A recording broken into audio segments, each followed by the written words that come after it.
Welcome, everybody, to this week's edition of the Liberty First Foundation Weekly Roundtable. With me tonight, got Michael Vasquez from No Sound Bites Allowed. And it looks like we're going to be it tonight, Michael. Really haven't heard anything from anybody else today, so I don't know if they're going to show up or not. Okay, not a problem. You can make that work. Oh, yeah, we always do. You had something up about California succeeding from the United States. Welcome, Kim. Welcome to the show. Thank you for the comment. Well, that's one of several things, but yeah, it's now an official request to the public. People may not be aware. This is something that they tried in 2016, and they're doing again now because President Trump was elected. Mm-hmm. And so this is targeted against Donald Trump. It is against MAGA, making America great again. It's against Republicans and conservatives. That's the reason why this has been done in the state of California. Right. Now, an individual is putting out a petition. It's being counted now. Signatures are being counted now, so that on 2027, the state of California can do an investigation so they can put this idea of California seceding or leaving the United States government, that we would go to 49 states instead of 50. Mm-hmm. And it would be up to a vote in 2028. It is expected, or it's believed, that they will be able to do this. This is going to cost about $15 million to the state of California. So it's not a lot of money, but it's extra money that California is going to be spending. I found it to be a very interesting news story. I'm pretty sure I have it here. But as I looked, there it is. Found it. A couple of it. The problem with this is, one, we fought a civil war against this. States can't succeed. We've already determined that. We had the war. It was a civil war. So it seems moot, and legally, many legal scholars are saying this is just showboating. It means nothing. And they're trying to make it sound like it's Brexit. Oh, well, we're not going to, when the United Kingdom got out of... Yeah, they're calling it Calexit. Right. It's called Calexit. So they're trying to copy that emotion because it's always about emotion. It's not about facts. It's not about what's legally possible. They're just using emotion to say, you hate Trump because Orange Man bad. You don't like MAGA, which is making America great. You don't like Republicans or conservatives. So California should leave. Now, and my camera's acting up. Don't know why. Sorry about that. But here's my thing. I'm almost tempted to let them, because something that a lot of people don't realize, California gets $153 billion a year from the federal government. That's all of our taxes combined. Mm-hmm. And so that would save us $153 billion a year. That would reduce the inflation that's put on every dollar that we spend, because that's less money for the government to spend. So that would be good. We don't have to take care of any of their natural disasters for fires or for earthquakes or anything else. We don't have to have spending on the military. These are all above and beyond the $153 billion we spend every year. The $153 billion that they get a year, mm-hmm. and that's just for the state. That doesn't include all the military bases in California, which there are a shit ton of. Yes, and they'd all have to leave because California would be its own country. Yep. And if this were to happen, California would become an independent country. They'd have to get their own military. They'd have to get their own currency. They'd have to pay for their own infrastructure. Mm-hmm. So we'd save money. It would help the dollar. in terms of inflation. It would reduce significantly inflation on the rest of the country. And I'm almost eager to see California try and survive. 1/3 of the entire California budget comes from the federal government. So, and they're in debt as is. So instantly, if they were to try and do this, they would be a country that is in more debt than most of South America, than most third world nations. They would literally bankrupt themselves and turn themselves into a third world nation instantly. It is the most stupid idea. In the 23 fiscal year, California had a $27 billion deficit. Yep. In the 24-25 year, they had a $55 billion deficit. Yep. Okay. And that doesn't include some of the stuff that's going on that's slated to go on in 2025 in California. That's just what's happened so far. Yeah. Go ahead. Okay. Let's see. California at one point had over $100 billion surplus. Depends on how you count. No, they didn't. No, they didn't. They just counted differently. It was an accounting error. Okay. So this was 2 years ago. They said that they had that. Okay. So California's lost more than 410,000 jobs. Mm-hmm. Okay. And that's since the recovery.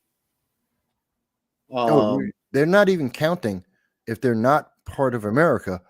All the government jobs, all the federal jobs in the state of California right now, all those people become unemployed instantly. Well, that's another problem with got this. That.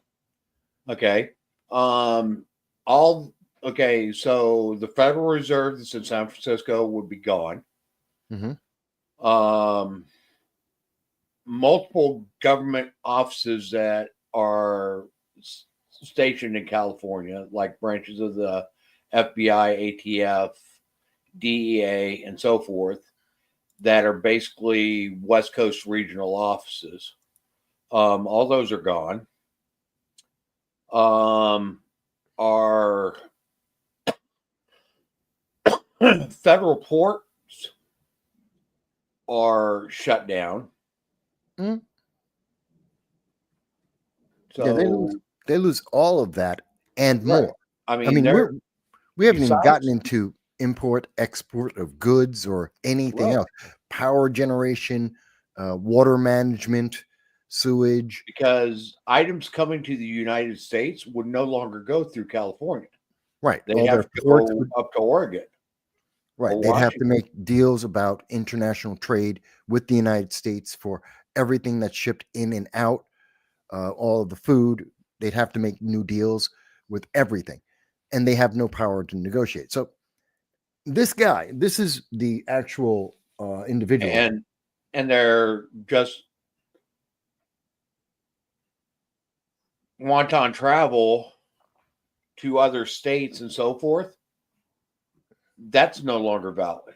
Okay. Yeah. Like me, for instance. Okay. I'm free to go to any other state that I want to go to. Yeah. There is absolutely zero restrictions. California succeeds from the union. That stops. Yeah. They can go to California and that's it. Okay. Without some type of passport and visa. Yeah. And they're thinking of making San Diego its own state within this California, they're imagining. And this guy that's on the screen right now, Marcus Ruiz Evans, is the guy who came up with this idea because Donald Trump is Orange Man bad. Literally, this is the reasoning for doing this. Well, there's already a push in California to create what's called the state of Jefferson, which is basically the top part of California, just north of San Francisco and Sacramento. What, becoming its own state? becoming its own state. Yes. Yeah. Well, that's like when they say New York City should become its own state. We Mhm. hear this every so often. Okay. Well, Not this is realistic. what I'm. If California succeeds, I could see that part of the state declaring that they want to stay with the United States, and that would give them the catalyst to be able to break away. Well, within 24 hours of them trying to do that and everything in California shutting down, yeah. But here's the reality: this will never happen. Frank, you got your speakers on Background. and mic's echoing through. Yeah.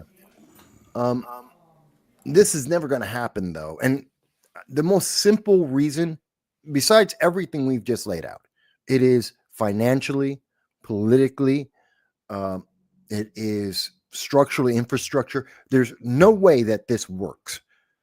It is only a political idea made by individuals wrapped up in emotion without taking a moment to think of the logic, let alone the legal ramifications, which we know.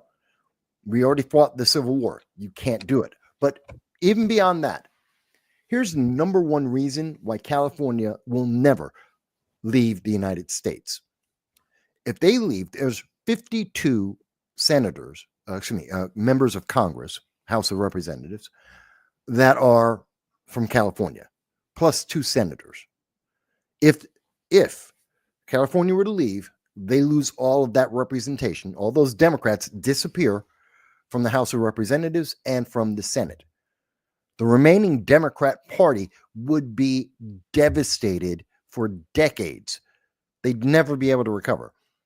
Although the votes that they count on in every election in the midterms, they'd be right there. devastated. I think it's 39. No, it's more than that. It's 50. What? 52. They have 52 members of the House. Okay. Well, if they have 52 members of the House and then you got 2 Senate, so it's 54. Right. Minus 9 members, 9 Republicans. So they have 9 Republicans out of that 52. So that leaves them with, so you have 43 plus 2 senators, both were Democrat as well. So that's 45 members of, that's about 10% of all of the members of Congress, both houses combined. That's 10%. Democrats gone. And not only that, California is currently holding $6.4 billion in debt. Yep. And Newsom wants to add another $1.6 billion to that. Or no, actually, they have $1.6 trillion worth of debt. And Newsom wants to add $6.4 billion to it. So basically, Newsom's wanting to add half again as much debt to California. Yeah. So this is not feasible at all. But since it is in the news, and it's getting some attention amongst the left-leaning news media, that they were trying to say, hey, you know, this is, see what Trump did? This is the reaction to Trump. This is how we deal with Trump. We're going to, rather than try and get the midterms, win in the midterms, show the public how the Democratic ideals are better, that how they're more honest, how they've actually lived up to their promises, rather than do the hard work of actually doing their job and justifying their positions and being accountable to the public. Rather than do that, they're taking the quick, easy, emotional route, which is, we'll just leave. We're going to take all, these are kids in the sand pit, and they're storming off because they're having a tantrum and they're taking their toys with them. That's what it essentially is. But because there's no consideration of anything, law, finance, politics, long-term, short-term, there's just not one shred of substance to this. But it is a progressive state, and they are very happy to be progressive, and they hate making America great. They hate largely anything to do with conservatism. Go ahead. illegal aliens that they have absorbed, Mm-hmm. that they get federal money with to assist, Mm-hmm. all that money's gone too.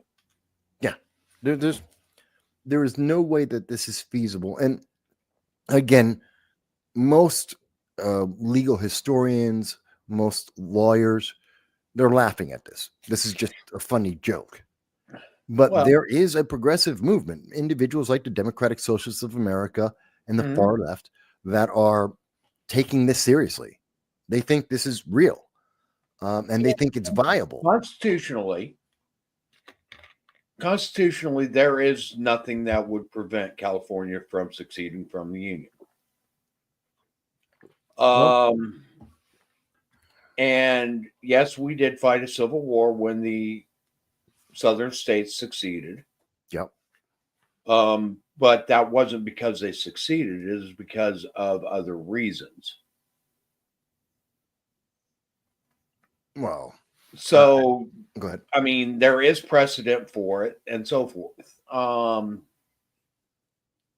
But here's the thing, if they succeeded and in 4 years a Democrat comes and back into power, is California going to want readmission to the Union? Well, that's the wonderful thing is okay. So they leave. California says screw America. They like Anthony Mackie decide that America is not truth, justice. They're not dependable. Okay, they're going to do their own thing. And within 24 hours, they completely collapse because they will. All their electricity cut off, all the water cut off, all the money cut off, military gone. They 24 hours, they instantly regret and suddenly go, this was a really dumb idea. We can't make this happen. We want back. Wouldn't they have to go through and reapply?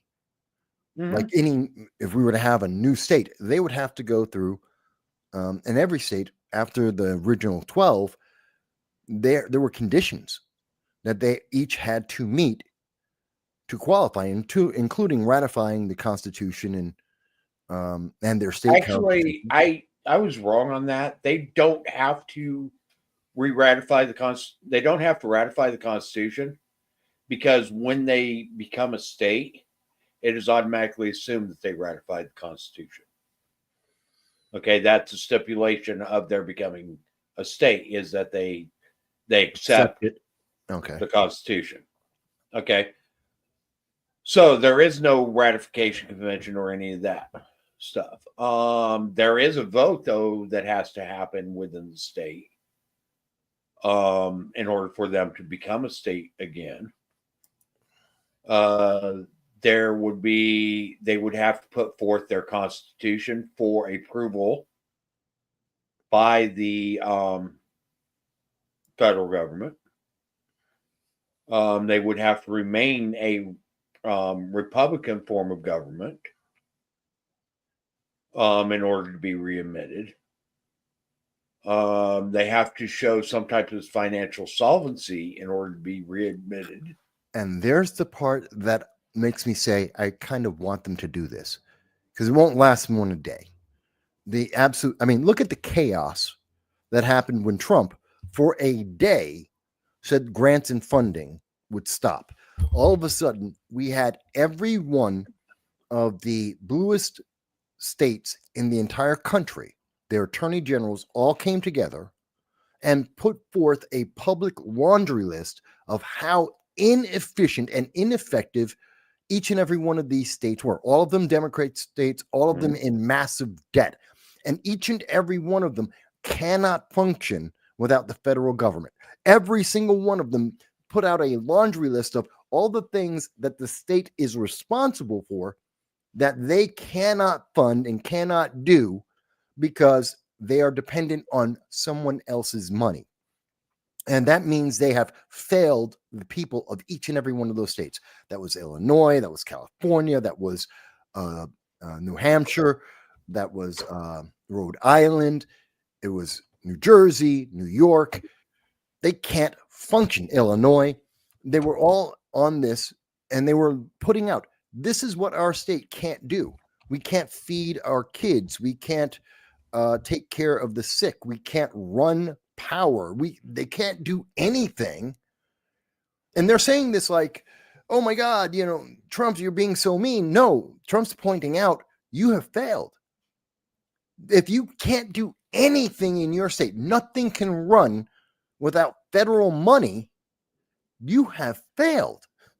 You're wasting money on nothing. At least that's the way I took that conversation. Did you see that yesterday? No, I didn't. Okay. It was Letitia James had put together a conversation amongst attorney generals from the top 7 Democrat states across the country. And as I said, that included California and Rhode Island, New York, New Jersey, Illinois, I believe Washington State as well. And they all flat out told the public, we can't function without other people's money. We are so inefficient, so ineffective. There is no aspect of these states that can run without getting federal money, which means they can't run without someone else's money. It means they're inefficient, ineffective. They're wasting people's time. But no one, the rest of the news media won't look at it that way. They're like, oh my God, Trump's being so mean. No, he's highlighting the failure of government. And I don't think many people looked at it that way. They were looking at, MAGA's so evil. Trump's he's a dictator. No, your government failed. Right. They are abject failures. At least so. Go ahead. Well, here's another thing. Okay. I brought up the fiscal responsibility thing. Okay. I.e., that California would have to prove that it was able to support itself as a state. Alaska became a state in 1959. Mm-hmm. In 1964, there was a massive earthquake that devastated Alaska. The federal money that went to that quake is what actually saved Alaska's statehood. Alaska almost lost its statehood because it couldn't fiscally make it.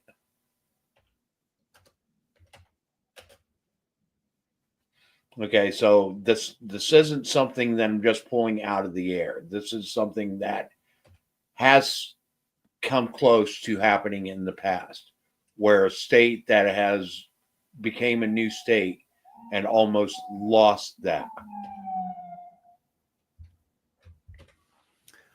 I could see that. I see those reasonings. But like I said, I almost want California to do this. And Joe brings up a point, I see in the comments here, that isn't Texas the only state that has a clause to allow them to leave? I believe they do. And there has been a movement from time to time for Texas to also secede. But there has.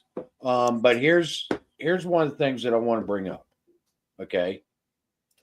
And we need to look at one of our original founding documents, the document that actually gave us our independence, and that's the Declaration of the Independence. Okay. And in that document, it says when the people feel that the government is not what it should be, that they have the power to withdraw from that form of government and to create their own. I think you could accomplish that with a recall a lot better than seceding. I think it's more realistic. If California feels that the United States government is no longer serving its purpose for them, and that they think the government is not what they think it should be, then according to the Declaration of Independence, then they have the right to step away from said government. Yeah, I'm not saying they don't have the right. I'm Okay. at no So point that am I right saying there, okay, that right there in and of itself is the ground basis of where California could have the authority to do so. okay. They can use that, and I'm not saying they don't have that right.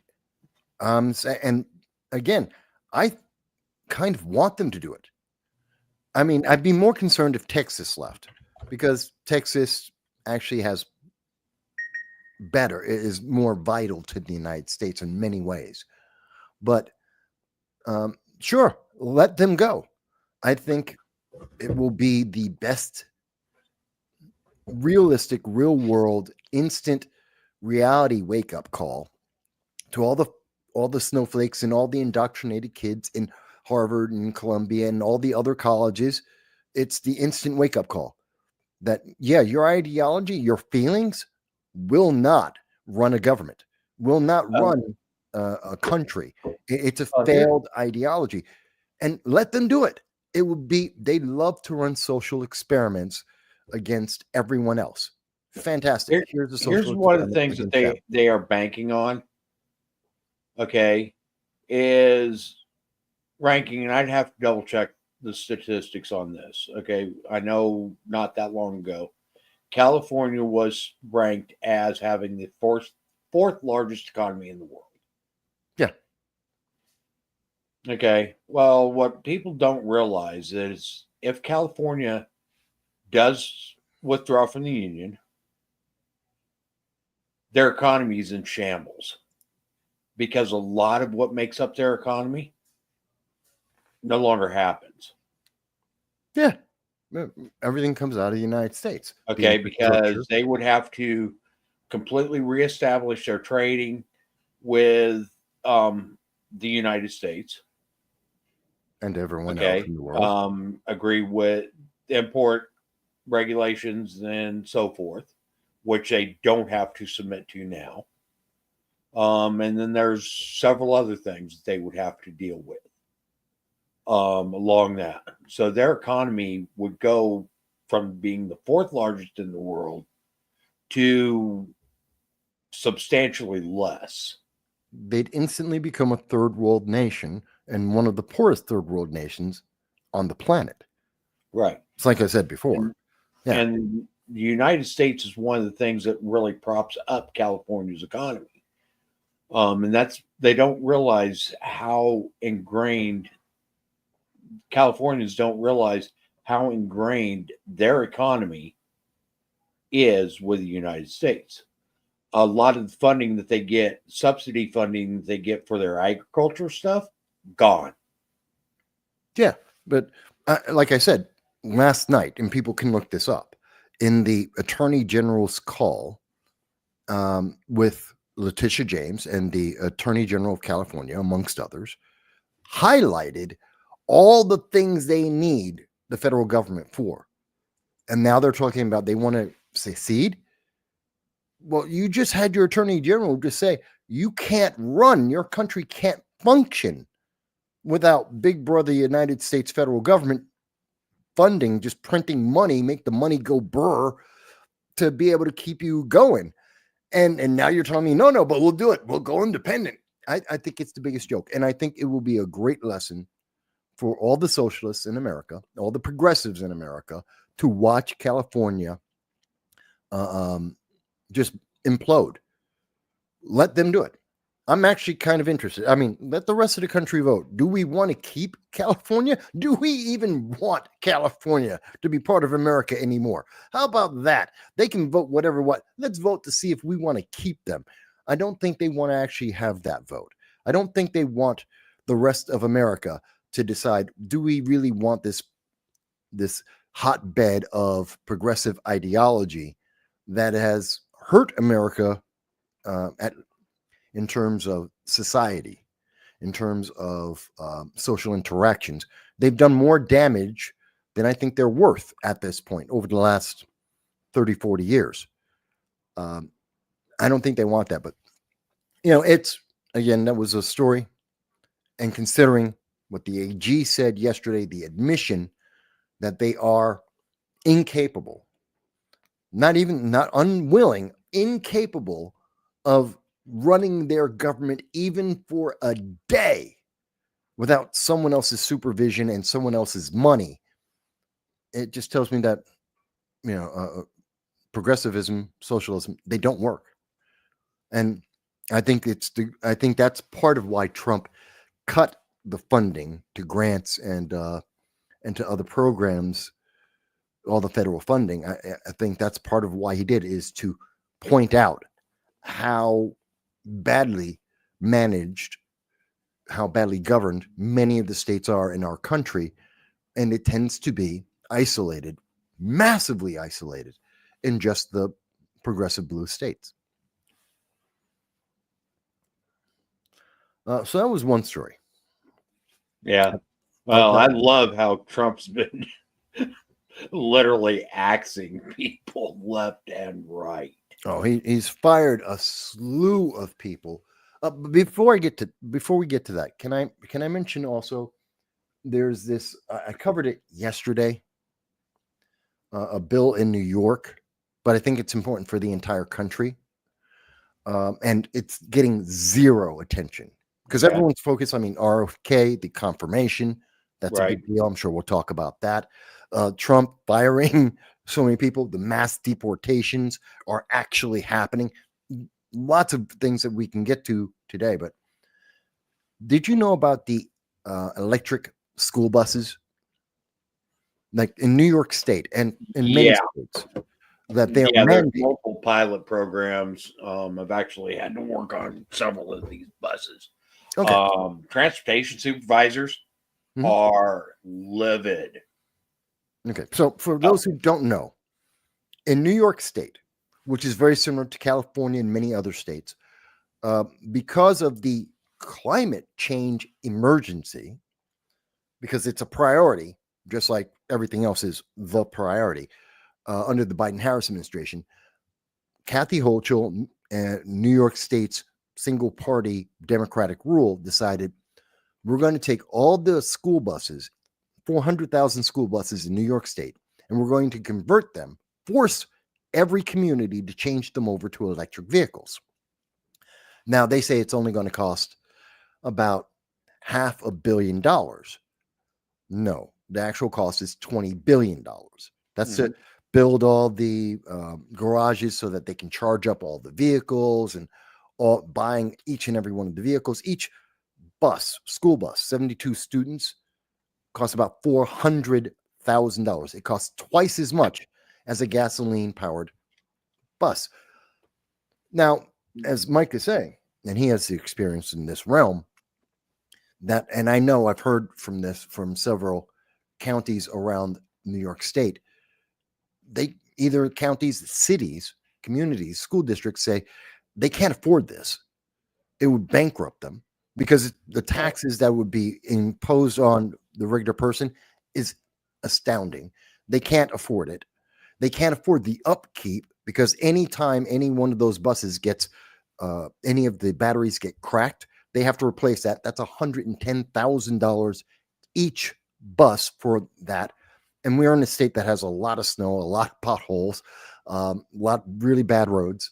So you're going to have a lot of these vehicles go. But here's the thing that really gets me. That gets me crazy about this. The buses burn. When these buses, if they hit a pothole, and there's a lot of potholes in upstate New York, throughout all of the state of New York, because we have winters. We have long and heavy winters with a lot of salt. We get 6 feet of snow. We have plows going constantly in most winters, plus a lot of salt on the roads. It creates potholes. And any one of those potholes can cause a crack in the battery of these electric vehicles. April 19th, 2024, one of the electric buses in New Jersey was going down the Parkway. The battery had a crack from previous bumps in the road. It just had a fault. And the driver suddenly on the highway hears a pop. She stops the bus, gets all the students off because she starts to smell smoke. She gets all the students off. The entire bus completely destroyed by flames. I have talked to New York State emergency volunteer firefighters, and they have confirmed to me that part of the training certified in New York State, if you can't save someone in a minute to a minute and a half in an electric vehicle fire, give up. They're dead already because of the temperature, the fumes, which are toxic, the batteries exploding, and that spews toxic chemicals that are both cancerous and corrosive. If you can't get the person out in about a minute and a half, they're dead. They're going to be cremated. And this is what New York State and many states, in the name of climate change, are doing. This is the risk they're putting our kids into. That this bus hits a pothole, and at some point later, suddenly the battery explodes. They've got about a minute and a half to get all the kids off the bus and away from the bus to avoid the toxic smoke, the chemicals, and the fire, or they will die. Now, so far, no kid has died in electric fires. There's a lot of electric bus fires that have been happening. We keep being told it's rare. It's really, really rare. Yet it keeps happening a lot. And I know that according to the Department of Homeland Security, they've had a national convention with fire chiefs across, fire marshals across the entire country. New York State said, we're woefully unprepared to deal with these electric vehicle fires and electric bus fires. We don't know what to do. We don't have the security there. And the security features for these buses, they're brand new. We don't have them. Washington State said it's going to cost about $7 to $8 million a year just to figure out what emergency procedures they need to have for electric vehicles bursting into flame because they have no idea what to do. And the safety features are still being developed. We're putting kids on these. Right now, current methodology for dealing with electric vehicle fires is to let them burn. Yeah. Okay, because you can't put them out. We have nothing that can put them out. They can't be smothered. Okay, because just as soon as you try to unsmother them, they burst into flames again. You can't drown them because lithium will burn in water. There is, in fact, water makes lithium fires worse. Yeah. They have no means of being able to extinguish a electric vehicle fire right now. Right. Now, short of burying it. That's the only ones that I've seen that have been successful is completely burying it in sand, dirt, or whatever. The biggest risk factor on electric vehicles and the batteries for those is, like Michael said, them developing a crack and then moisture getting into that crack and short circuiting the battery. These batteries that you've seen blow up in cell phones and so forth. And see, this isn't something new that we just found out about. Samsung had a huge problem with it. Yeah. Okay. So this is not something that we did not know about. And so here's the part that gets me though, Mike, because you're right. But here's the thing. In New York State, there is a bill. It's called A2005. Mm-hmm. It's in the New York State Assembly Bill A2005. And you can look this up for yourself. And I did all the research. I did a live stream yesterday with all the links on it, with all the sources across the government about this. And I looked at the bill itself. And all it simply says is that it says that if a school community, if everyone in there votes and says, we want to opt out, we don't want to switch to electric vehicles and endanger our kids, and we can't afford it, that they opt out. And even there's a clause in there that says for even 2 years, just they'll get a 2-year pause. And the Democrats said, we're not even going to consider that. They wouldn't let anyone even talk about it, would not bring it to the floor of the legislature to discuss it. And that was in 2024. Here it is, 2025. They're bringing back the same bill, which may save kids' lives. And Democrats are again saying, we don't even want to talk about it. This story has been buried. Here's the thing that these people are not considering. Okay. We already know the buses are 400,000 plus. Okay. Depending on how they're equipped and so forth. Mm-hmm. So right there, you've got that cost. Okay. What about the training of the mechanics that are required to deal with that? Because it takes some very highly specialized training to work on electric vehicles. Mm-hmm. Okay. Because you're dealing with extremely high voltages that if you don't know what you're doing, you will kill yourself. That's true too. Yeah. Okay. So there's extreme amount of training that they will have to undergo, any of the mechanics that are working in these school bus garages to maintain these buses. Just to give people an idea, the amount of electricity that's running in a battery powered bus is anywhere between 600 to 2,500 volts, just in one cell. So there's 39 cells. You're looking at, easily 10,000 volts going through you. Well, the main buses in those buses are anywhere from 600 to, like you said, 2,500 volts. Yeah. Okay, and that's DC voltage, it's not AC. Right. Which means that when you touch it, it grabs a hold of you, and you're not letting go. No. Okay. AC is a little safer than DC because it alternates current, so your muscles will oscillate. Right. With the frequency of the current. You might be able to let go of there it. is no oscillation. Okay, your muscles clamp down and you're done. Okay, so we've got that. It doesn't account for the equipment that's going to be needed to maintain these. Okay, and work on them. No. Okay, I'm not talking about battery charging systems. No, we got the garage. I'm talking about the mechanical itself. equipment needed in order to perform maintenance on these buses. Right. Which they are required to undergo after ever so many miles, certain levels of maintenance. Okay. And that has to go into every bus garage for every district. Okay. Which they can't afford. Right. So you've got that on top of it. Plus you'll have buses down.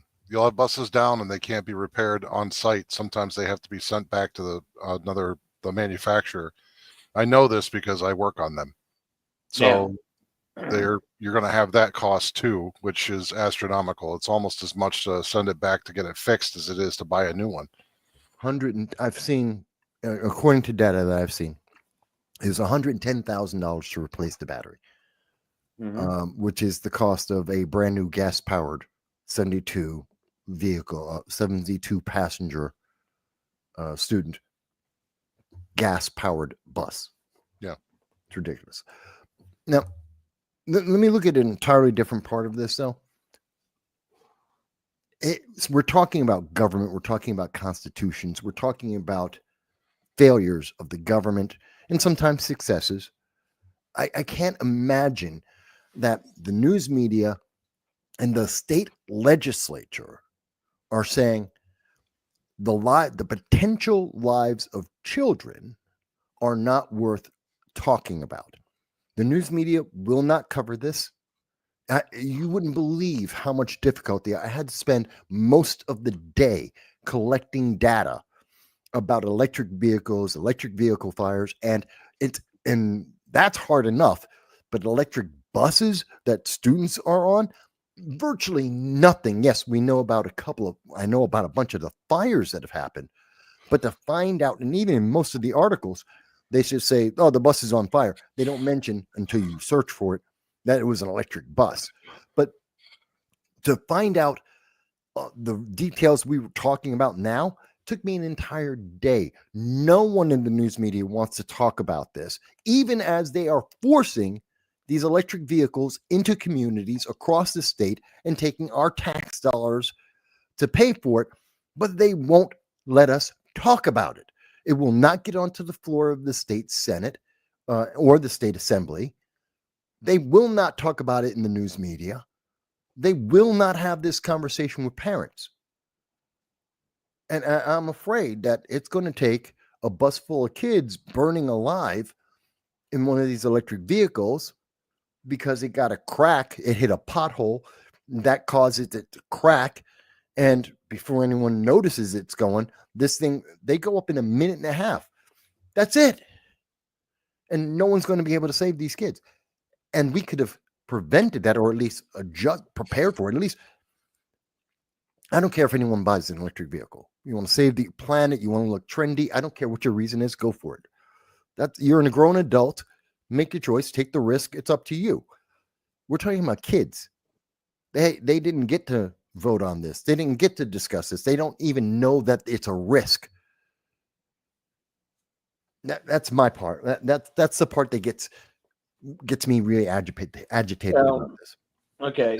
The like we've reiterated already several times.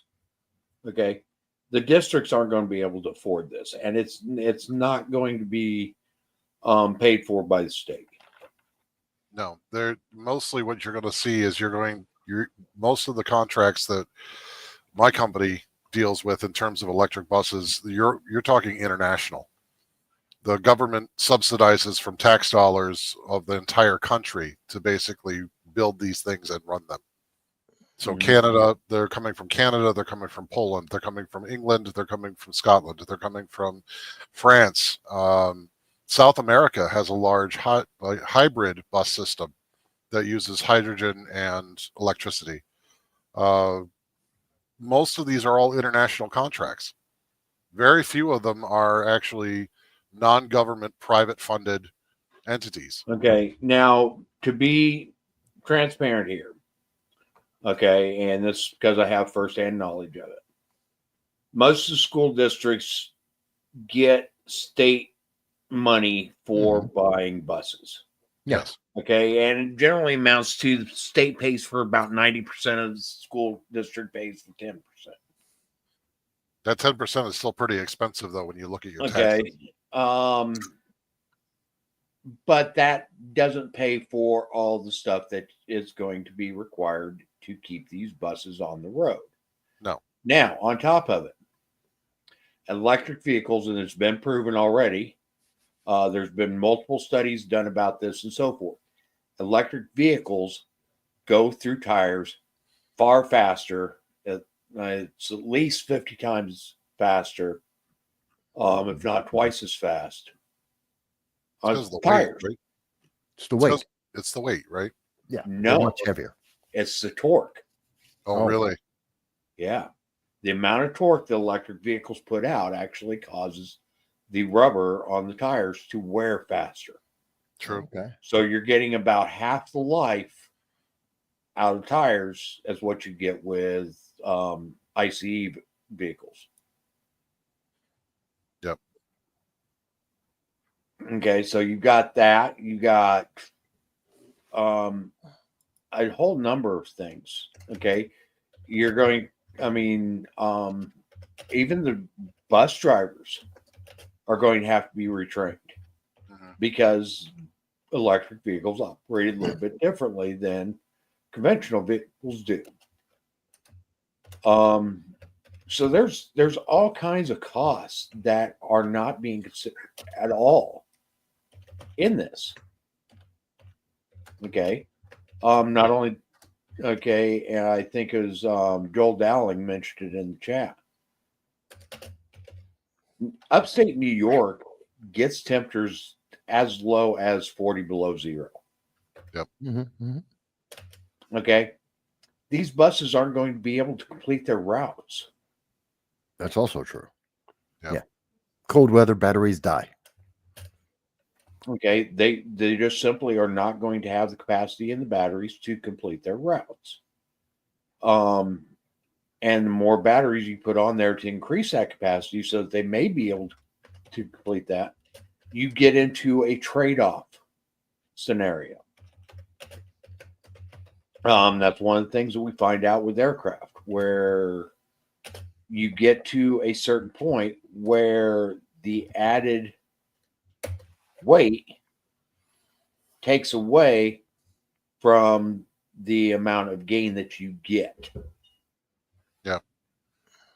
Okay. So it becomes a point where it's a lot of diminishing returns. That's what I was trying to think of. There comes a point where even adding more batteries, because you're adding more batteries, you're adding more weight, and you're not getting anything back for the additional weight that you're getting. You're not getting any longevity, any more runtime or anything else like that. Yep. So those are all factors that have to be considered. And current battery technology, which has been advancing tremendously fast here over in recent years, current battery technologies, current charging technologies, etc., just are not able to do it. Thank you, Kim. I appreciate that you've subscribed. Thank you very much. We just aren't prepared. I wish we were. Okay, because then that gives people options. Right. But we aren't. And they're trying to jam this down our throats when we don't have the tools necessary to implement it. Well, Yeah. we don't have the legal opportunity to even discuss it, to even say, like in Assembly Bill A2005, to say, let's pause. Let the technology, the safety features catch up a couple of years. Let's wait a couple of years for the safety features to at least be figured out, to have the fire departments have some clue of what they're dealing with so that we can evaluate the risk that we are putting school children into. I mean, and that's what the government's supposed to do. Protect the innocent most of all. Protect the children because they are the most vulnerable members of our society. And New York State, and they're not the only one. Again, I need to emphasize, it's not the only one. California, Washington State, there are many states are in this same boat. But they're so busy running down this. It's climate change. You've got to say, yes, it's climate change, the most dangerous thing in the world. You're endangering children. Don't I get to have a conversation? If you're so sure that this is the answer, and even without knowing the safety precautions, without having any kind of procedures to take to address the problem here, simply telling me it's rare isn't an answer, because that is the current answer. It's rare. Rare Okay. doesn't mean not at all. Well, Rare doesn't mean kids won't burn. We need to have this conversation. And they're saying, nope, we're just not even going to talk about it. if you That's look, not the way government works. if you look at it, that would be logical if you think that the end game is going to be that they're going to try and put this forward as a choice or as a better option. But the thing of it is we don't have the infrastructure. The technology is not balanced, so there's not a good balance between safety and efficacy. And ultimately, if we try to adopt all this stuff as it is right now, all you're going to have is government has all the control and nobody can really do anything. The populace is basically stranded. And Okay. that would be the goal of an authoritarian regime. Here is the hazards of this electric vehicle technology. There have been numerous cargo ships that have caught fire transporting electric vehicles Mhm. from various Mhm. ports Mhm. Yeah. that have literally burned until they sank Yep. because there was no way to extinguish the fires. Yeah, you can't put them out with water. You really use Okay. there is a chemical foam that you can use that is only effective on a small scale. You try to do something on a large scale, you have to let it burn. Because a lot of times the combustion effect, where the normal formula is oxygen, fuel, and then They don't need there's oxygen. they don't need oxygen. All of the fire, the combustible part comes internally between the elements that make up the batteries and the other components. Lithium ion. Yeah. Right. So you're basically it basically has to burn itself out, do a chemical reaction that finishes itself and becomes null, Yeah. and that can take years. Well, according to the chief of New York State, New York City Fire Department, has stated that they have towed vehicles, electric vehicles, and cells on that vehicle, even though the fire was out and they towed the vehicle, up to 3 weeks later, it may reignite. If any of the cells remain that have not burned out, up to 3 weeks later, they can instantly just burst into flame. So just because the fire stops doesn't mean it's The danger's over. the Right. danger's not over until every Okay. single cell burns out. And that Now, could be 3 weeks later. here's another thing that people don't realize and understand on this stuff too. Okay. What happens with electric vehicles when there's a flood? Well, all the water and all the contaminants, something in the flood bumps against that electric vehicle. We're talking about we're talking about electric school buses. For anyone who's just catching up, we're talking about electric school buses that your kids get on. And so, But any kind of electric vehicle would have the same problem. Any kind of contaminants get in there, it's going to destroy the This- circuitry, and it's not going to This function. actually has happened in Florida where a warehouse containing electric vehicles was flooded due to a hurricane or whatever. It exploded. It'll cause a thermal event. Yeah. Okay. We have storm surges from hurricanes that flood wide swaths of areas. Okay. And most of the places where electric vehicles are sent overseas or imported from are along coastlines that are vulnerable to hurricanes. yeah. Okay, so there is a lot more that we need to be aware of when we're being asked to consider these transitions. And Okay. if you're arguing from a climate standpoint, that isn't even a good argument. No, That it's is not. the argument.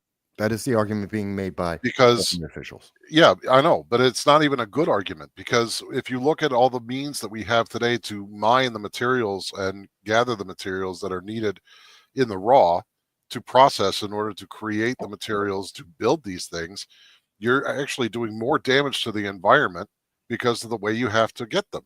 Yeah, they don't. You got to remember, the same elected officials and the climate movement don't look at the creation, the means, the No, I know. parts required to create that vehicle. They only look at the end product and go, "See, that saves electricity," even if it doesn't. They don't look at, oh, what about the toxicity of, we've got to change those batteries. They're toxic. You can't just recycle them. There's that problem. They're a hazard, a fire hazard. We're talking about hazardous materials to deal with those.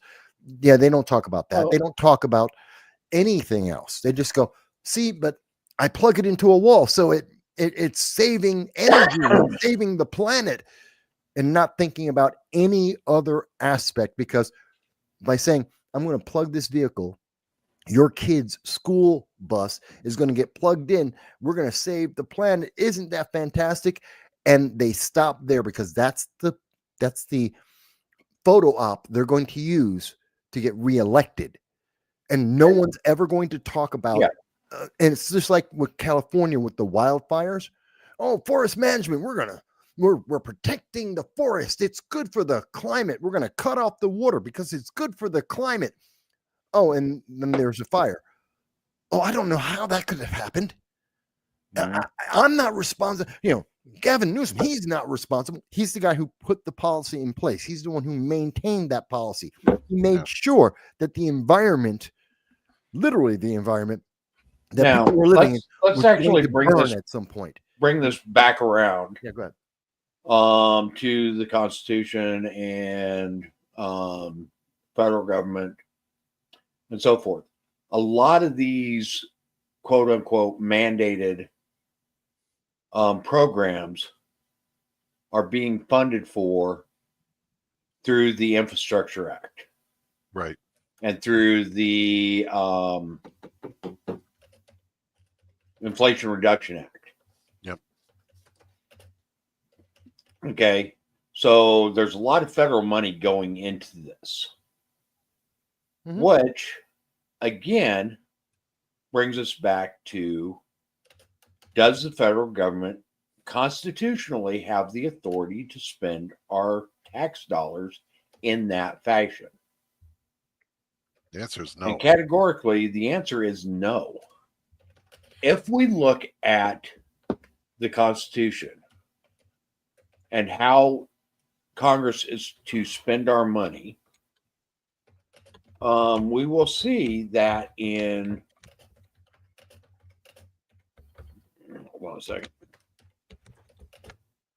Article 1, Section 8, that the Congress has specific guidelines in how it is allowed to spend the government or the money of taxpayers.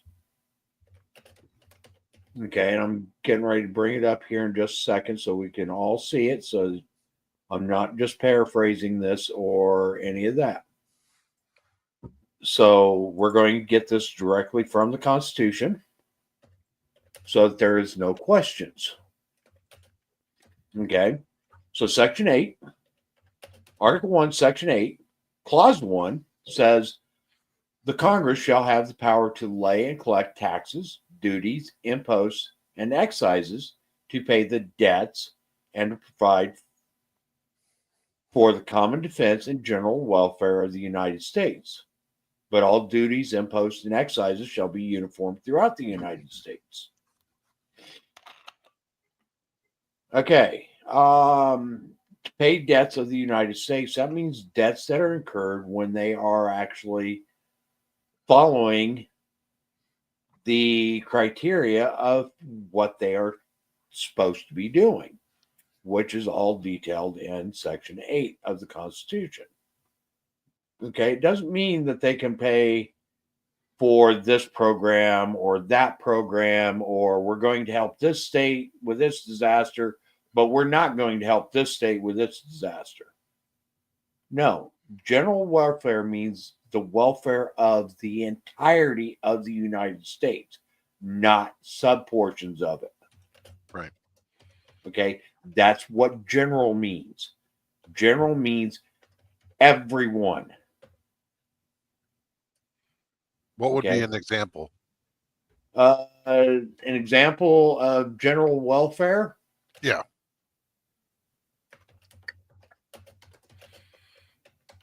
Right now, there isn't a good one because there's nothing that our federal government is paying money for that benefits everyone in the United States. Well, actually, one of it is to pay for the costs, the actual costs of operating federal government. Okay, i.e., the salaries of the people in the House, the elected officials in the House, and the elected people in the Senate, the salary of the president. That benefits the entirety of the United States. not just a sub portion of it. Right. The common defense, our military is there for the defense of the United States. Okay, not the defense of New York in particular, but of the United States as a whole. So a good example of that would actually be the defense of our northern and southern borders. Yes. And the patrolling of our coastlines. Yes. Right. Let's see. The federal government does have maritime authority. And that would be another valid use of federal funds. The maintenance of our currency system. Yep. Okay, is another thing that is a standard set of weights and measures. Okay, and actually we can read down through this because Section 8 actually details it.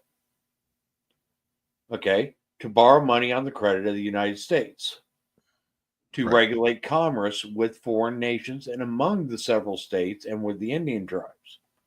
Okay, when it says regulate commerce with foreign nations and among the several states,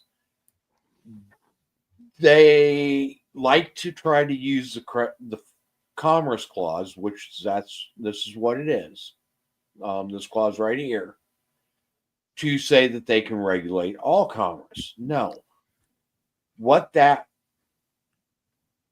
How that was meant was to ensure that there was fair and equitable trade between states. So, i.e., if Florida didn't like New York, Florida couldn't charge an impost on any trade that was conducted with New York. Right. Okay. That's what they meant to regulate. Okay. It wasn't to regulate goods going across borders. It was to regulate how those goods were traded across borders and to make sure that it was fair to everyone that was involved. Was to establish a uniform rule of naturalization and uniform laws on the subject of bankruptcies throughout the United States. Okay. And this is where they have actually stepped outside of their authority in the realm of immigration.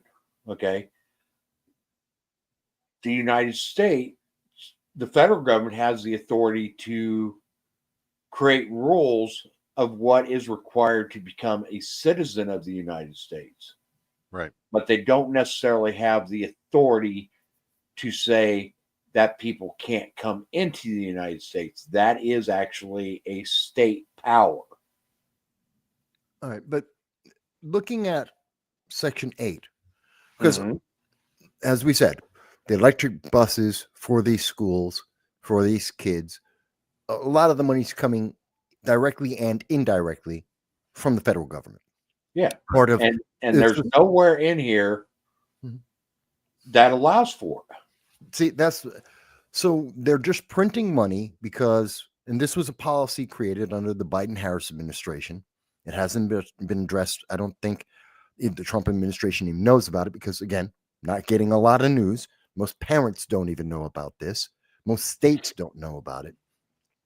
And so we've got the federal government printing money to give it to states to buy a product that may endanger kids, and they never had the authority to do so in the first place. And we have states that have mandated that it has to be possible because they want the federal money. Kathy Hochul wants the money coming in because New York State can't pay for itself. So she wants the money, and she's giving the contracts to her donors and all the state assembly members, the state Senate Democrats controlling them. They give the jobs and the contracts to maintain these electric vehicles, to build the garages. They're giving it to their donors. But no one in this process is saying, hang on, none of this should be happening It's not authorized by the government. The public doesn't know the real risk. Why are we doing this? How about we pause Well, and have a conversation? and here's a caveat to this. It's mandates like this and government intervention in areas where government really should stay out of that leads to corruption on the level of the Buffalo Billion scandal. Yeah. Okay. And there's several others that Drone have testing occurred. site. What's that? The drone testing site up in Yeah. Rome, New York. That New York's going to be one of the top drone manufacturers in all of the United States. Yet didn't happen. Didn't happen. Cost But us. also something else that is coming out Mhm. is much of the money that was put forth for promoting these Green New Deal jobs in the green economy and green industry. Most of those businesses and startups have flopped. Yeah. Big time. Well, they flopped under Many of them getting millions of dollars. That's the Cylindras or the battery 123. There were 32 of these in under the Obama administration. He had 32 companies. Green energy. It was part of the green movement. He took our money and invested it in the green. And of those 32, 30 to date, 30 of those companies no longer exist, and they never paid back a single dime. Cost us $3.2 billion. Even more recent than that, if you guys remember, Chuck Schumer came back to New York State, celebrating the fact that he had secured $720 million for a battery technology hub in the southern tier Yes. of New York. Mhm. That company just went belly up. Yep. They had a brand new build. They had bought a building, they rented a building. They had fully refurbished it with all sorts of tech and manufacturing. They had paid their administrators huge amounts of money, had hired on something like 450 to 700 workers that never showed up, never built a thing. And when they asked for a prototype to begin building from, there was no prototype. They couldn't make it work. So all that money just disappeared. It was federal money that was secured at the congressional level, and it's gone. And who has it? It's the people that pitched the idea. One, it's the people that headed the committee that were determining whether it was a good idea to put it in the southern tier in the first place via Hochul. Two, and the last one is everybody else got shafted. There were workers that were complaining about not having been paid in months, not being paid. Where did all that money go? It's gone. It's gone in the pockets of all the authoritarians that live in New York. Yeah. The elites. This isn't the first time stuff like this happened. It's happened with legalization of weed. It's happened with the batteries. It happened with the where's the microchip facility? Mm-hmm. How's that going? Oh, Yeah. Micron, MU. Yeah, On the stock exchange, MU, Micron, and their it's chip factory, which was $100 billion, something Yeah. like that. and And by the time they actually finish the construction and the kitting it out and getting it ready to produce anything, the chips that they're going to be able to produce are going to be 15 years behind everybody else. Mm-hmm. Yeah. They're It's obsolete obsolete. already. Yeah, it's obsolete So- the moment it opens. Yeah. So and there's no plan to continue to maintain it. It was a one-time investment. So no, they're just sucking money dry, and the whole time they've been using quantitative easing, which drives up inflation and makes the rest of us poorer. Yes, and they never had, as Mike highlighted in Section 8, they don't have the authority to do this. It's And just that schools. It's that specific reason why the founding generation chose not to give that power to the federal government. Yeah, but Right. we're not teaching our kids that anymore. That's not part of. We don't have civics anymore. The kids don't read the Constitution anymore. The parents don't read the Constitution anymore. Nobody realizes that the government doesn't have this right because the news isn't talking about it. And then Right. when they don't know that, then everything else related, which Actually, includes this. any discussions about this is designed to lead everybody to believe that the federal government has this authority. Yeah. Because of the interpretation of the Commerce Clause.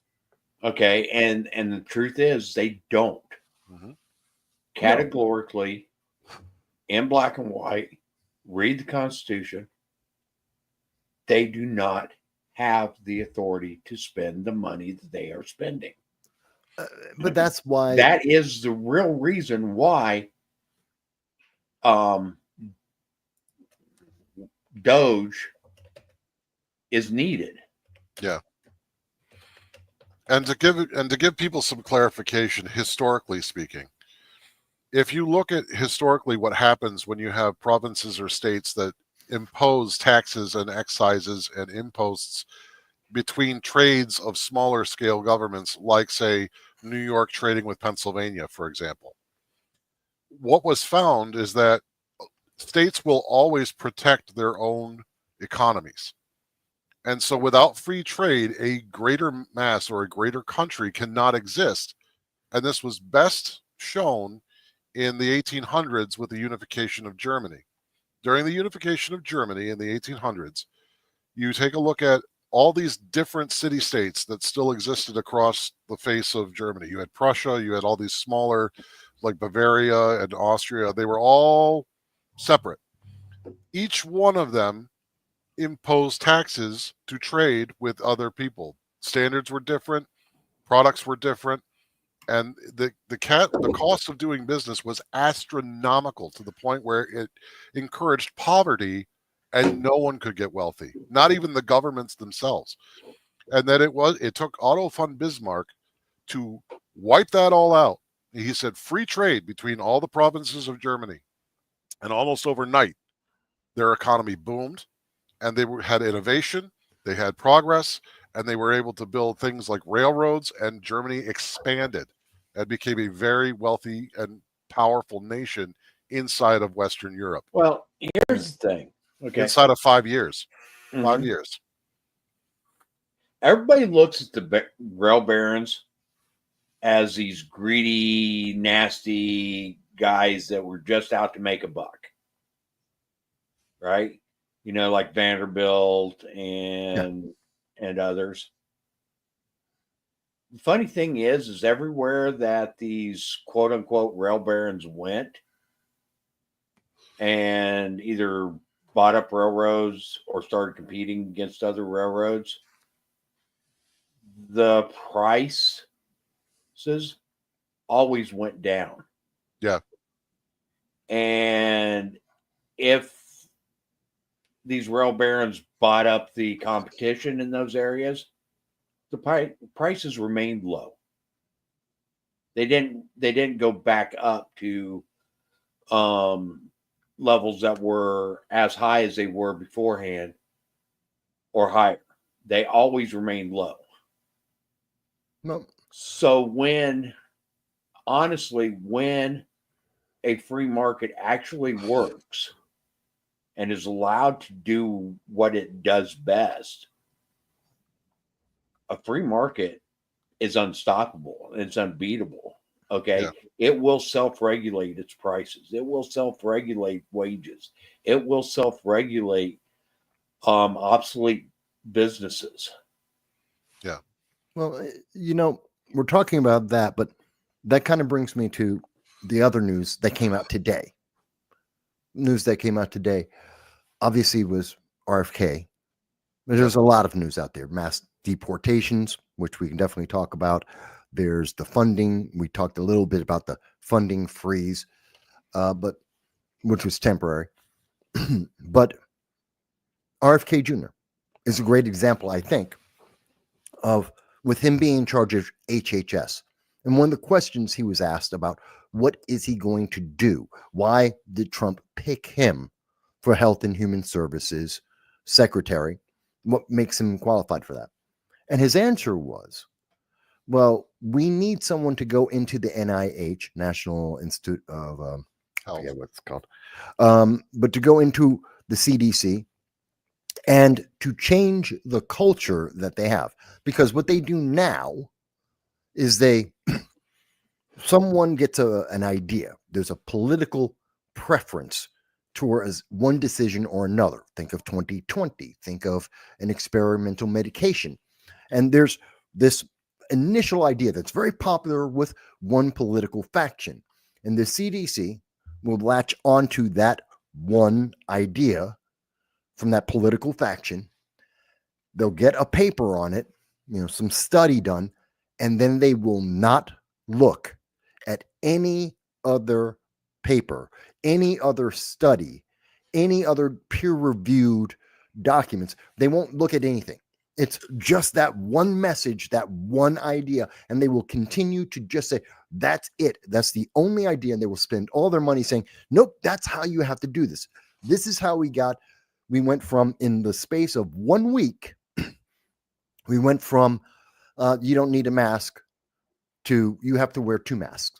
Mm-hmm. That was like a week. That was a week. And they were absolutely sure, 100,000%, this was the science. And they literally flipped their answer. We went from 0 masks to 1 mask to 2 masks to 3 masks at the peak, and then back down to 2 masks at maybe 1. And each and every one of those changes, which was almost weekly in some cases, was always said, and that is the science, because they had one paper, one politically approved idea, and they weren't looking at the WHO at the same time they were saying this was not agreeing with them. That's the World Health Organization. Independent studies at universities across the world were not agreeing with them. Universities in the United States did not agree with the CDC and were publishing papers saying so. And the CDC said, those don't exist. We're not going to look at it. And so RFK said, how about we never do that? No matter who's the political faction, no matter what's the popular idea, how about we keep looking at the science to make sure we are up to date with the actual science, the actual information coming in, so we can better take care of everyone. And because he said that, he may not get confirmed. I don't know if you saw the confirmation hearing today.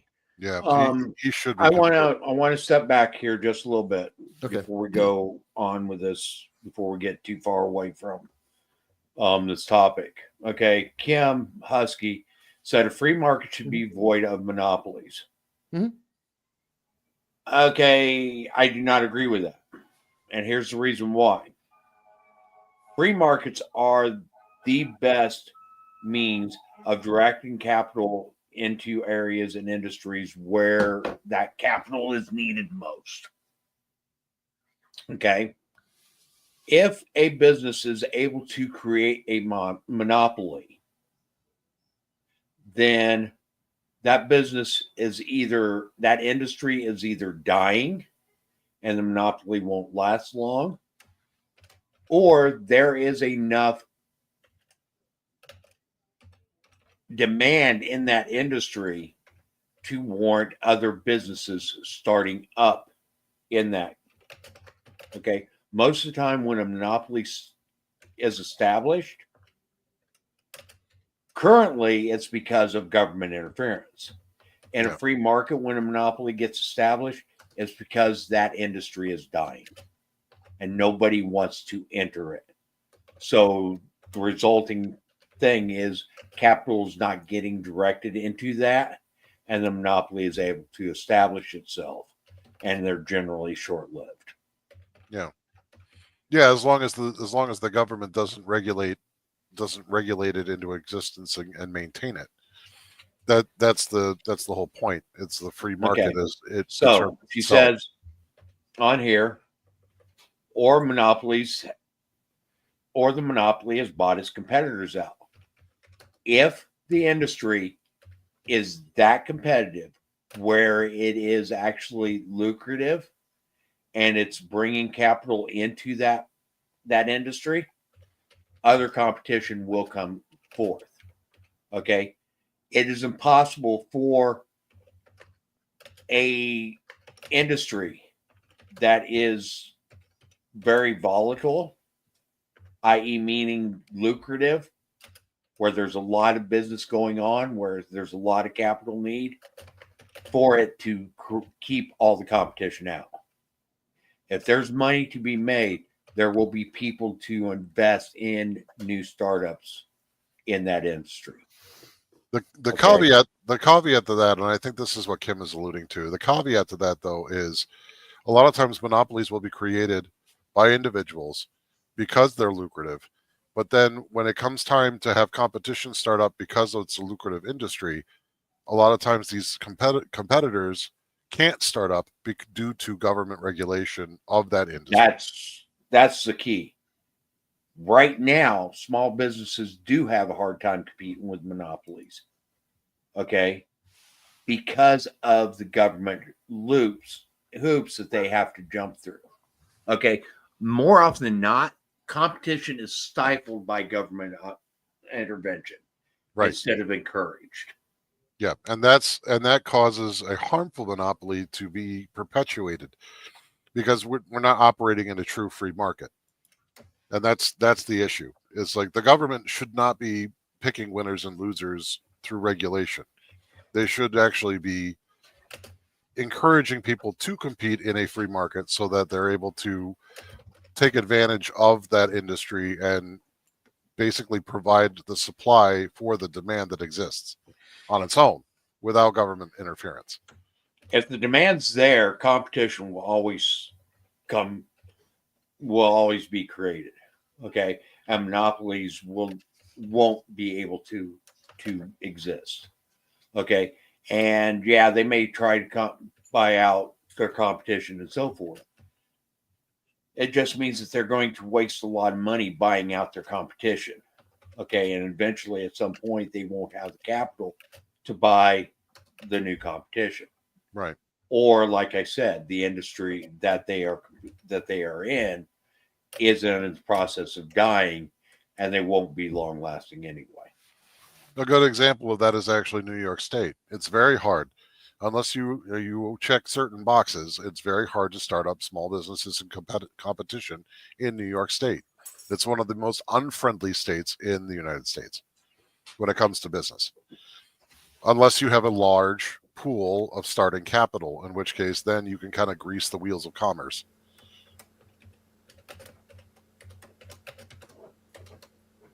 Uh-oh, it looks like the Squatch has joined us. Mm-hmm.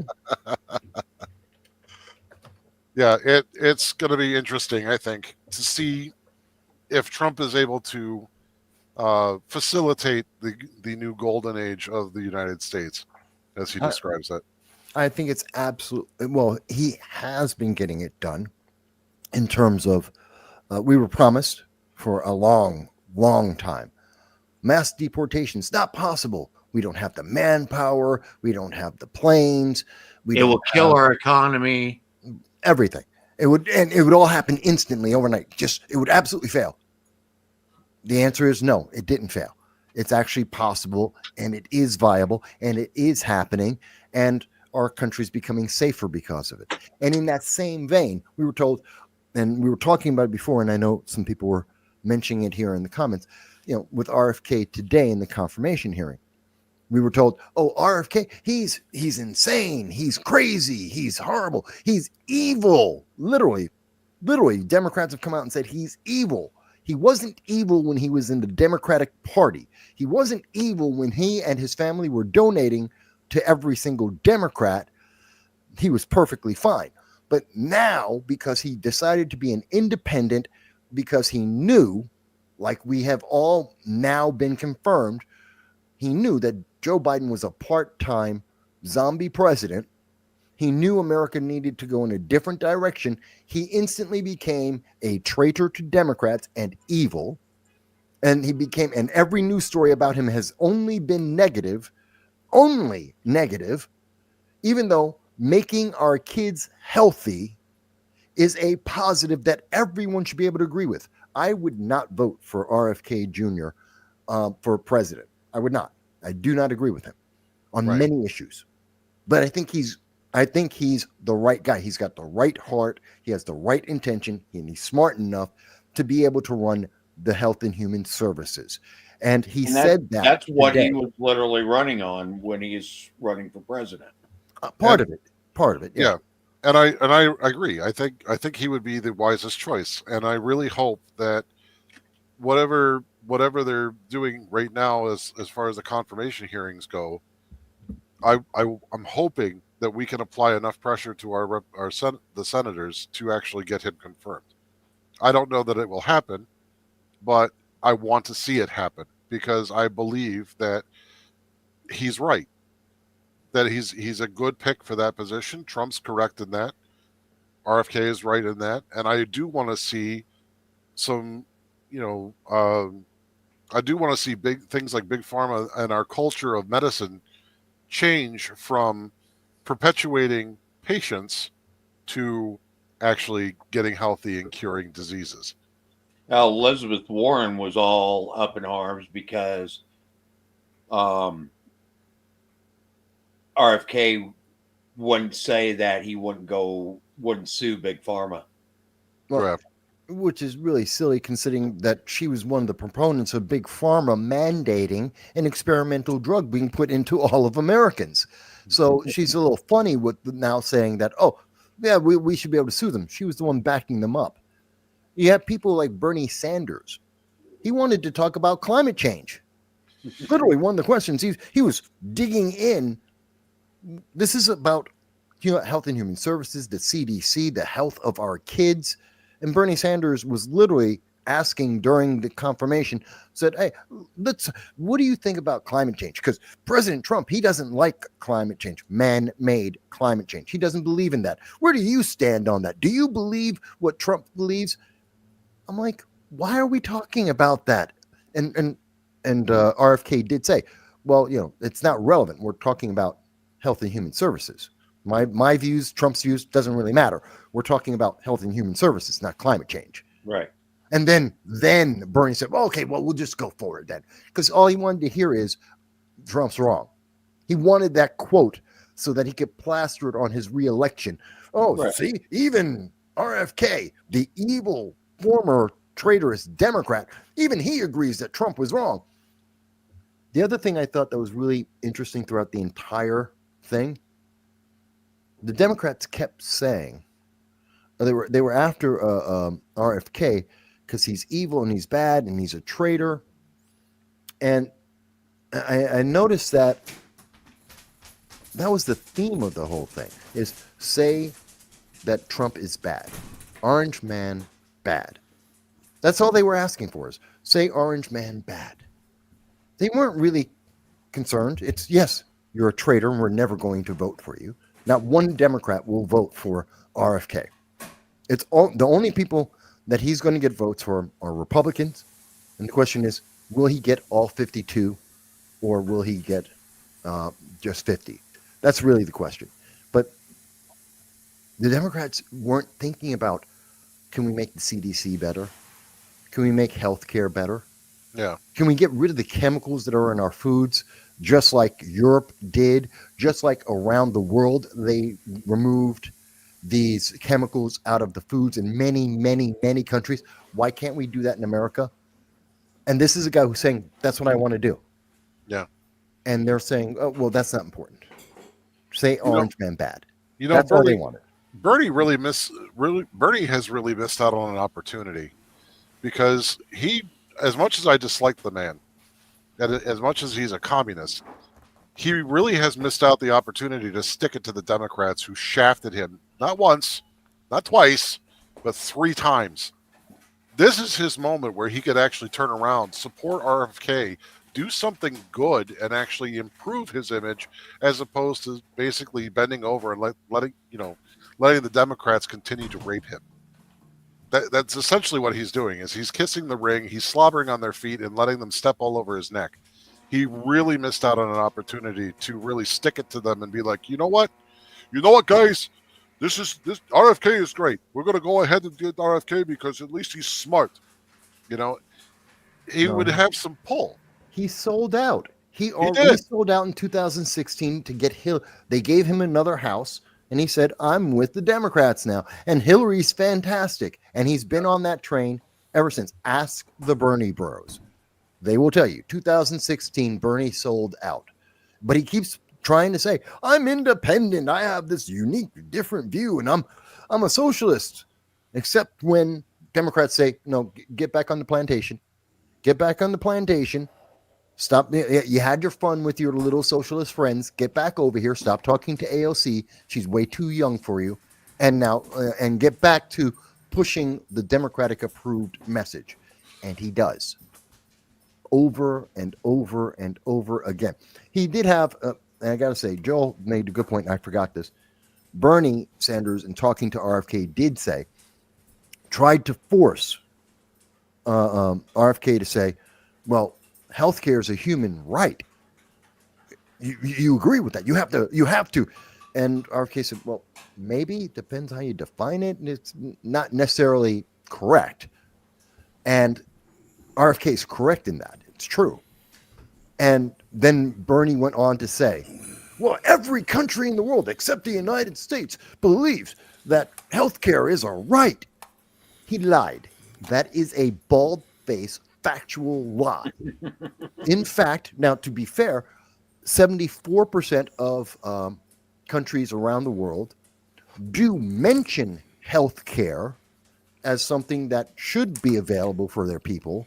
About 47% of the countries that do have in their constitution that healthcare should be available also say that it's a right. So, no, the overwhelming majority of countries around the world don't view healthcare as a right, but socialists do. Progressive movements believe that, but not governments.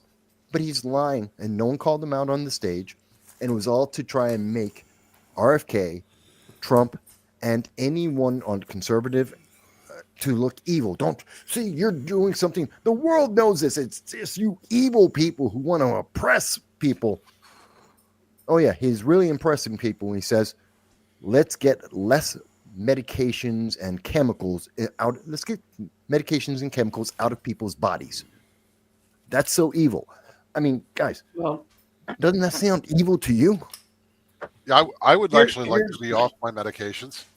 there's Honestly, several things that I got. Okay, we're closing on an hour and a half, or actually, we're over an hour and a half.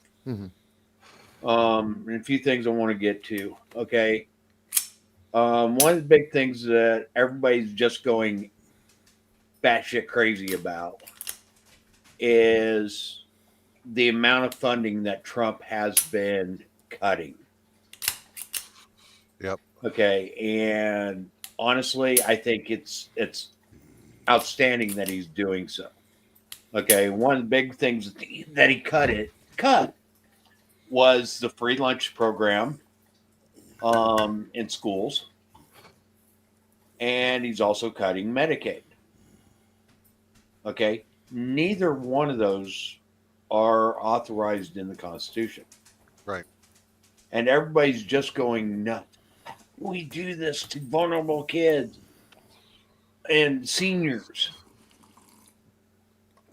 Well, the federal government is not mandated to take care of you in your old age. Right. Okay, that's not the role of the federal government. That's not the role of any government.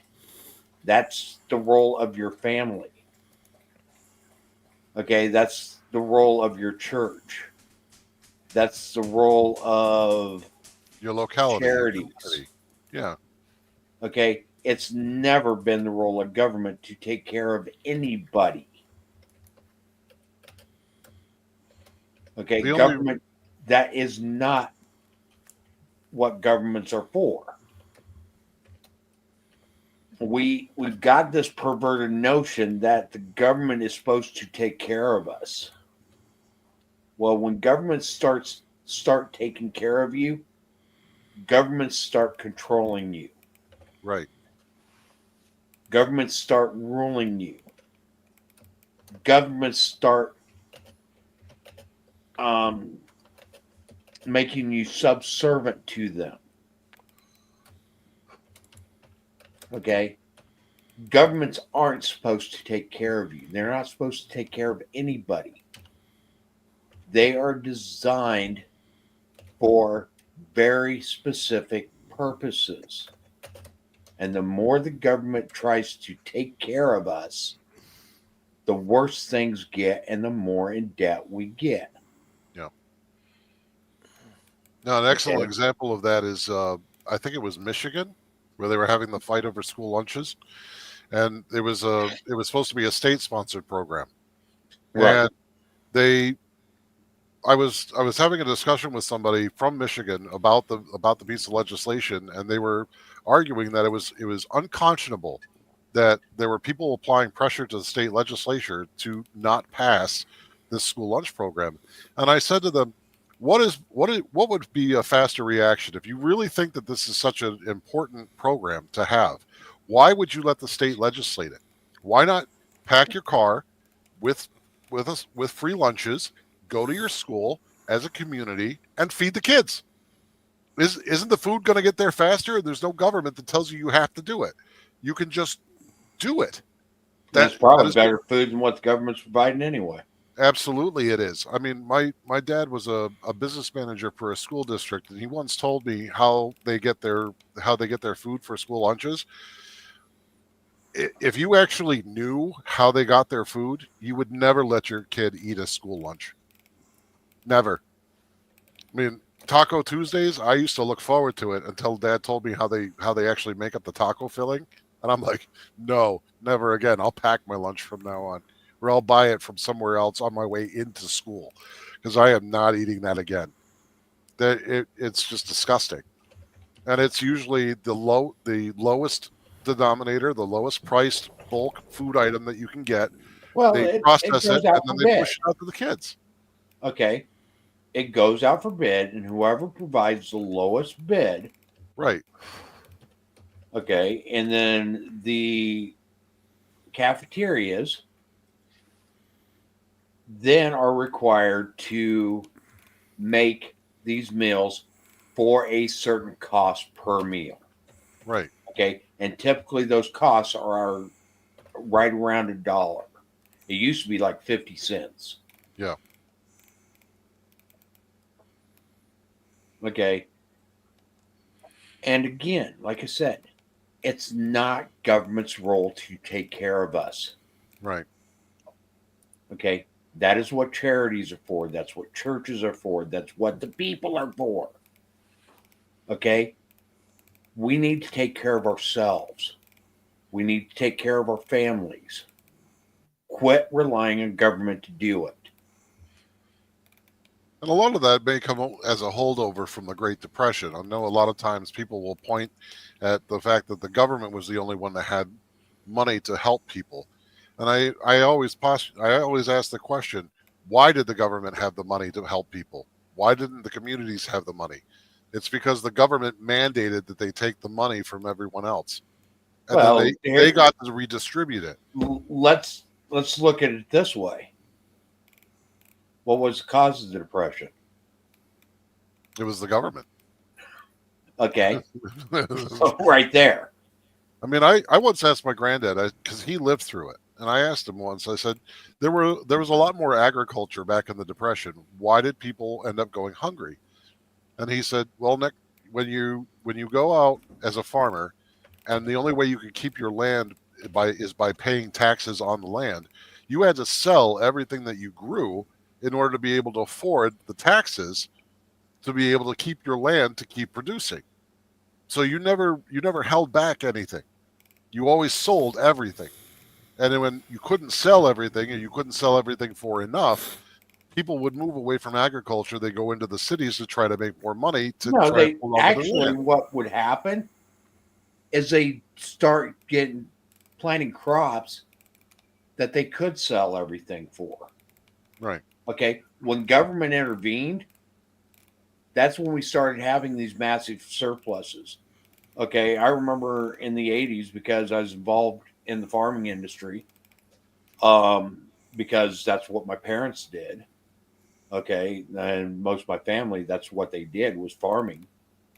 And I remember in the '80s where there was government surplus grain sitting at elevators all across this country, just rotting. Hmm. Billions of bushels of corn just rotting. Because of the subsidies Yeah, and price controls.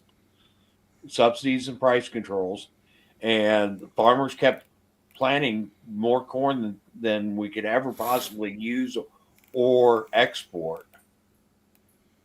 And the government had said, produce it all, we'll buy it, we'll buy it, we'll buy it, we'll surplus it. Yeah. And like I said, there's billions of bushels of corn that rotted. Yeah. Okay, where if farmers would have been just let to do on their own, the farmers that could make it would have rotated crops and started producing what was being In demand. demanded in the Right. market, and the ones that couldn't compete would have gotten out of it. Yeah. Gone and did something Okay. else. Kim Husky says back then government had commodities. The government still has commodities. Yeah. Okay. It still has commodities. There's still a government cheese program. There's still all these government programs. But often this stuff's being forced on schools and stuff, and it's generally substandard stuff. Yeah. So how are things down in your neck of the woods, Frank? Yeah. Another day. Another day. You look whooped.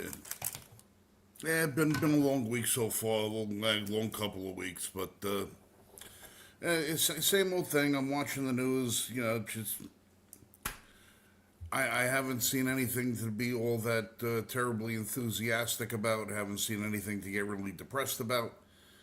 I'm just following it like the bouncing ball and saying, okay, when is it going to affect me? Yeah. When is it going to affect my life? When is it going to affect my budget? I'm waiting to see what I'm not going to be a sycophant and jump on stay on the Trump train bandwagon saying everything he's doing is great, or the plans are great, or this is good, or this is bad. I'm going to wait and see the results. Right. I just want to give it a little bit of time, make objective opinions, objective decisions, and see what's going on. I agree with most of everything that's going on. I just want to see now that we have an opportunity to put our theological and political, thought process into motion. Now is an opportunity to actually see if it bears fruit, because we've used the free market models. We've used all different kind of economic thesis on whether or not our points of view are the right way, because we haven't really seen them being practiced for the majority of our lives. Now I just want to see if it actually bears fruit, because right now we're still living in the world with, he's president Your for 2 volume's a weeks. little low, Frank. Yeah, I can't do nothing about it because I'm on headsets. I'm not in my studio. Okay. This is what I got to deal with. Okay. I'm like I said, I just want to see what happens, because we're already getting he's president for 2 weeks and the price of eggs hasn't come down, the price of gas hasn't come down, this hasn't come down, that hasn't come down. All right, well, things have to drop. We all know the prices go down a lot slower than they shoot up, because Right. prices go up from speculation. People realize there's going to be a slowdown, or they realize there's going to be a shortage, or something's going to happen. Everybody tries to capitalize on it by getting the price shoot up. The prices don't come down nearly as fast as what they go down, because people are trying to maximize their profit in the interim. So we have a little bit of time to see whether or not this, like everybody's, the mass immigration and this, the mass deportations. They've deported like 8,000 people out of 2 million. Yeah. That they're saying they got to go after. It's less than a drop in the bucket. You're not going to see any ramifications of that yet. I mean, yeah, they're saying, oh, there's a slowdown at all the construction sites. Let me tell you something. I drive by the construction sites every day. They're building, in my neck of the woods in North Carolina, at least 4,000 houses between here and the 22 miles I have to go to work. I haven't seen any of it slow down. Yeah. It's all still going. All right, so we gotta give things a little bit of time to shake out to decide whether or not things are actually working. This every policy is a microcosm of an experiment. Let's see what works. Let's see what don't, because we've had how many 60 years of policy that hasn't worked, and everybody claims that it has, and now we're 2 weeks into actually trying to do something to correct it, and everybody's, oh, it's not working. Give it a little bit of friggin' time. Sit down, shut off the news for a couple of weeks, and just go about your friggin' business. Yeah. Just go about your life. That's all. Just go about your life for a couple of weeks before everybody gets their panties in a bunch, yelling and screaming about it. And that goes for both sides of us. Let's not be too quick to defend the policies. And let's not be too quick to condemn them. Yeah. I did see there was to shake out. I did see there was some positive movement in the 2A community. There's a couple of cases going before the Supreme Court now that it came out of the Second Circuit. The Second Circuit basically dropped the case, and they're now going back to the Supreme Court to be decided, and that looks like it's going to be a good win for the 2A community, at least. Well, we got to see. I'm not really too. I want to see who they wind up putting in at head of ATF. I want to see what happens with some of these things. Being somebody that stands on the opposite side of the gun counter, when people buy a gun. And I know that we've already had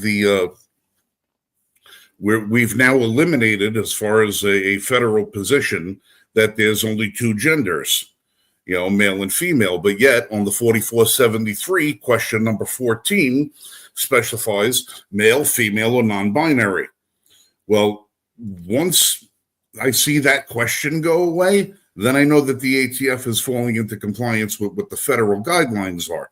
Until then, they're still going to be abusing everybody the way that they have been. Yeah. Yeah, I know that one of the cases, at least in New York, is the stay on permits. They're battling. There's a case right now that they're talking about for the city specifically, rifle and shotgun permits. And the case is going to the Supreme Court because that's the one that was in the Second Circuit that actually got dropped. So that should be interesting to see how that shakes out. If that shakes out like it did with Bruin, then New York is going to be at they're going to be in open defiance, I think, with the Supreme Court again. Well, they already are. First of all, I don't see how the hell there's any business of anybody's why anybody needs to get a permit for anything, but that's my standing.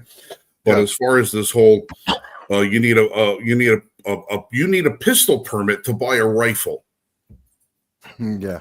That when I walked into my local sports shop and I was asking to see one of the rifles with the semi-automatic action, they're like, "Can I see your pistol permit?" I'm like, "It's a rifle."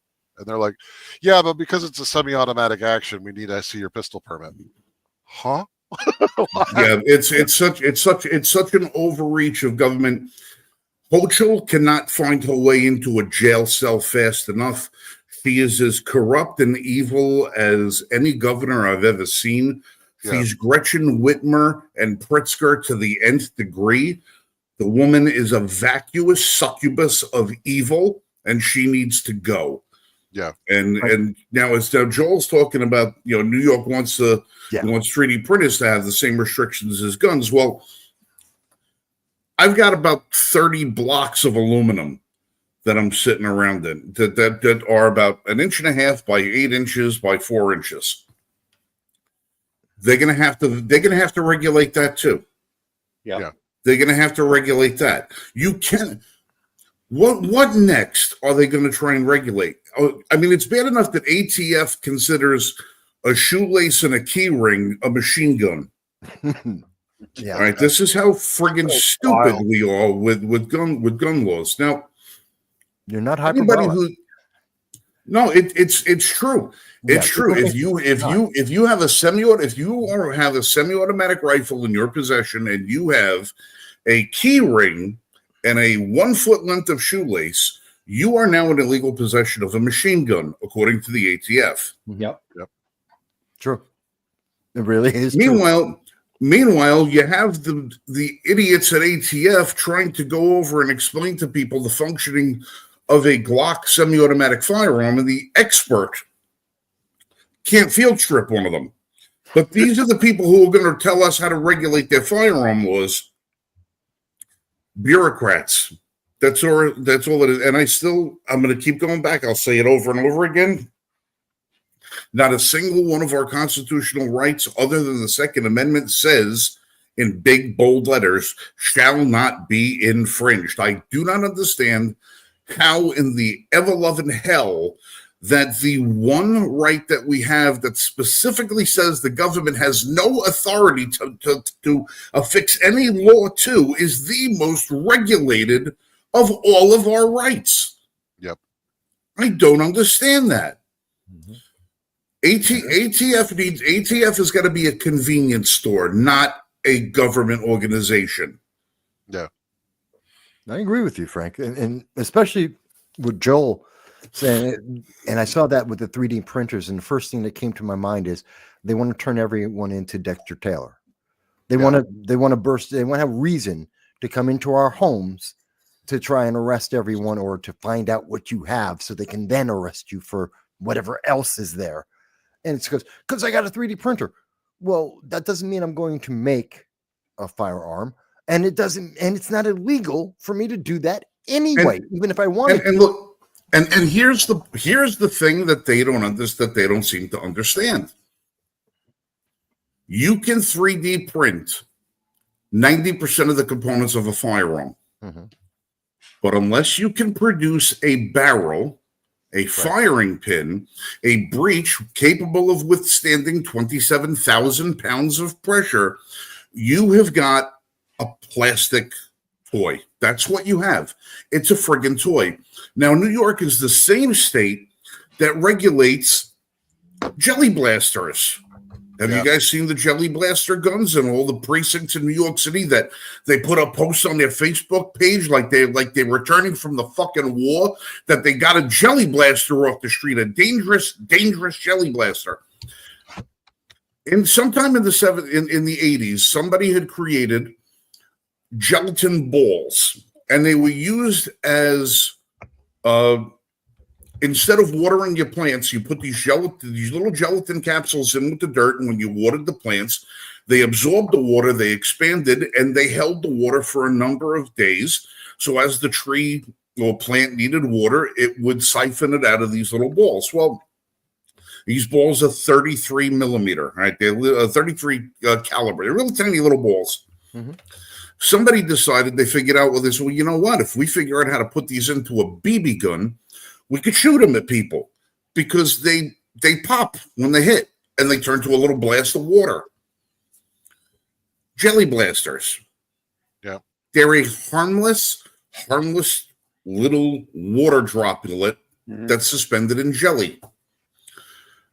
New York City regulates it as a firearm. Yep. In the same category as BB guns and pellet guns, because it uses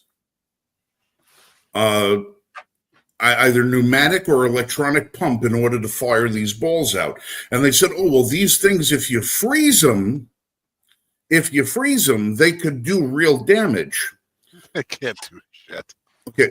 All right. What happens to water when you freeze it? It expands. Yeah. Exactly.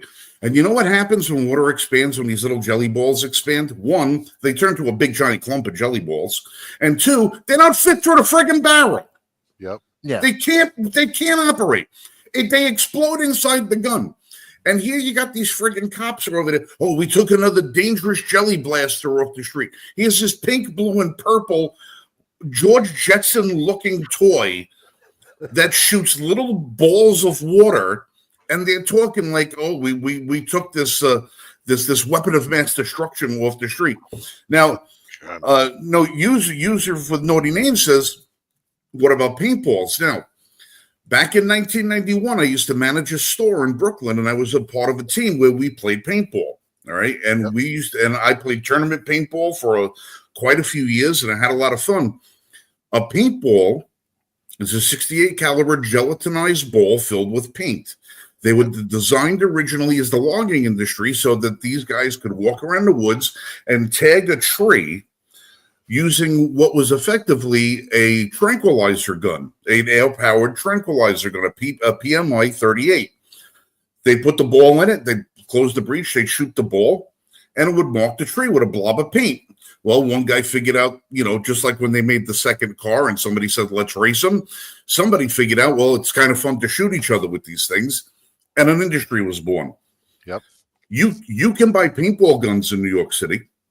Yep. You can buy paintballs in New York City. It's the same mechanism that shoots paintballs that shoots these little gel blasters. Mm-hmm. That's not regulated. There are places you can go, indoor paintball fields in New York City, where you can go and shoot each other all day long. Yeah, that's perfectly all right. But shooting but a gelatinized water pistol, a glorified water pistol, is illegal. This world is as much as water gels. Yeah. Right. Here's the funny thing about paintballs. Because some paintball manufacturers back in the day used oil-based paint inside the gelatin. And you know what you could do with oil-based paintballs? Light them on fire. Yeah. No, you could freeze them. Yeah, that too. Now those they won't expand. Now they won't expand because it's not a water-based product. Right. Now those things traveling at the field-regulated limit of 300 feet per second could crack a skull. Yep. I mean, those things were moving, so they outlawed the that paint. So there's only water-based, but they don't use the same theory and logic. For that is what they do for these kids' toys. And like I said, you can pull up articles on Facebook from the various precincts in New York City and see the stuff that they're collecting. And it's like, an arsenal of gel blaster guns was discovered this afternoon in a schoolyard on a Sunday afternoon by a couple of 8-year-olds who were shooting at each other. Yeah. Oh God. Right after Christmas, no less, I bet. Oh my! Yeah. Oh, it is so friggin' ridiculous. But listen, again, to the gun lobby, if all of you people think that, you getting a gun is as easily as going and registering to vote, come down to where I work and let's sort it out. I will show you what you have to go through. And then you can figure out whether or not, there's loopholes and vacancies. That's true. Yeah. Yeah, I'm in North Carolina is a super gun friendly state unless you're in the Charlotte area and you want to find an outdoor range and you can't find one because every builder is building something on all the land here. But it's just so stupid. Oh, speaking of, I don't know if did you guys happen to touch on the drones? What, the Staten Island drones? That New Jersey, Staten Island drones? Yeah, the Staten Island, Jersey drones. I never saw a conclusion to that. The main all right. Press secretary came out yesterday with a note because somebody asked the president while he was signing all those executive orders if he could get to the bottom of the drone situation for New York and New Jersey. And by the way, that's not only New York and New Jersey. We actually have seen them here in North Carolina. Flying over the Charlotte area. All right. We've got footage of it and everything else. He said to his credit, find out what's going on with these drones immediately and let us know what's going on. Well, they addressed it yesterday at the White House. They said that the drones were authorized by the FAA to conduct research and other things. What's other things? Wait a minute. They denied that the government knew anything about this, was involved with it, And well, they denied it under the Biden administration. yeah, that's what I'm saying. The Biden administration, Right. they That nobody denied said that nobody said anything about it except all the municipal agencies that said we have no idea what's going on. We don't do that. We don't know this. We don't know that. So nobody knows what's going on with the drones. Trump says we're going to get to the bottom of this. Literally what I said is exactly what the new press secretary says, that the drones were authorized by the FAA to conduct research and other things. That was the statement that came from the White House. Now, troubling. that, you know what that tells me? Shit. It tells me absolutely shit. Well, Okay. Okay, because, well, what does that mean? Are they FAA drones? No, because they didn't say that. They said the FAA authorized them. Who is piloting the drones? What agency is in charge of them? What agency owns them? What is the nature of the research? What is the other things that they're doing? What other things are they conducting? This was a non-answer from an administration that said that they're going to be completely transparent with things. Now, it would have been a different story if they came out and they said, listen, the drones are authorized by the FAA for governmental use. The government is conducting some sort of research or something, but we're not at liberty to discuss the nature of it due to national security or because of this or that, whatever it is. Right. They didn't say that. No. They said they're authorized by the FAA to conduct experiments and other things. And then she also went on to say, many of the drones that you're seeing are being flown by hobbyists And trying to get a look at the other drones. Well, the hobbyist drones, and I've got a couple of them, the largest hobbyist drone I've seen that's not commercial use is only about 18 inches propeller to propeller. When it's landed, it's only about a foot tall with the landing gear. These things are the size of a bus, some of these things. Some of these things are 15 feet by 15 feet, prop to prop. The big ones that I saw them in the Bronx. They flew right over my head. Right now, the drones, in order to be a hobbyist and fly a drone, you have got to get a pilot license. Mm-hmm. Yeah. Okay, there's an FAA test that you've got to take, you've got to clear, and every single drone that's manufactured and sold in the United States that you have a controller for, you're flying through a GPS system. Your GPS system has got listed in it all of the no-fly zones. That's limiting your range for how far away you can fly, your height that you can fly away. You can't fly within flight paths of airliners, which most of New York City is a no-fly zone for these things. So they're not hobbyists, unless and if they are hobbyists, the drones are probably about that big. There's about the size of a pack of cigarettes, those little $39 ones that you fly with your phone from Amazon. Right. They're not what's being flown. So we still are left with the fact that nobody has given us a clear and concise answer as what these things are for, why they're up there, and why they're still in operation, because they're still up there. I get videos every night sent to me by friends in the boroughs saying, yep, there's 4 of them over my house right now, and send the video to me. And we still don't have an answer. So as far as the transparency thing, the Trump administration is getting an F on that. Because all they've done is acknowledge it. And that's like saying, yeah, the sky's blue, but we don't know why. You've acknowledged it, but you haven't come up with a definitive answer as to what's going on. Now, if they would have, there's things they could say that could cause public panic. If they told us what the mission was. Oh, well, we're looking, they're set up with radiation detectors because there's a loose nuke somewhere in the 5 boroughs and we're looking for it. All right. I can see everybody take. Yeah. All right. I can see, but that's when you have to finesse the people. You have to be able to be truthful, but without divulging certain information.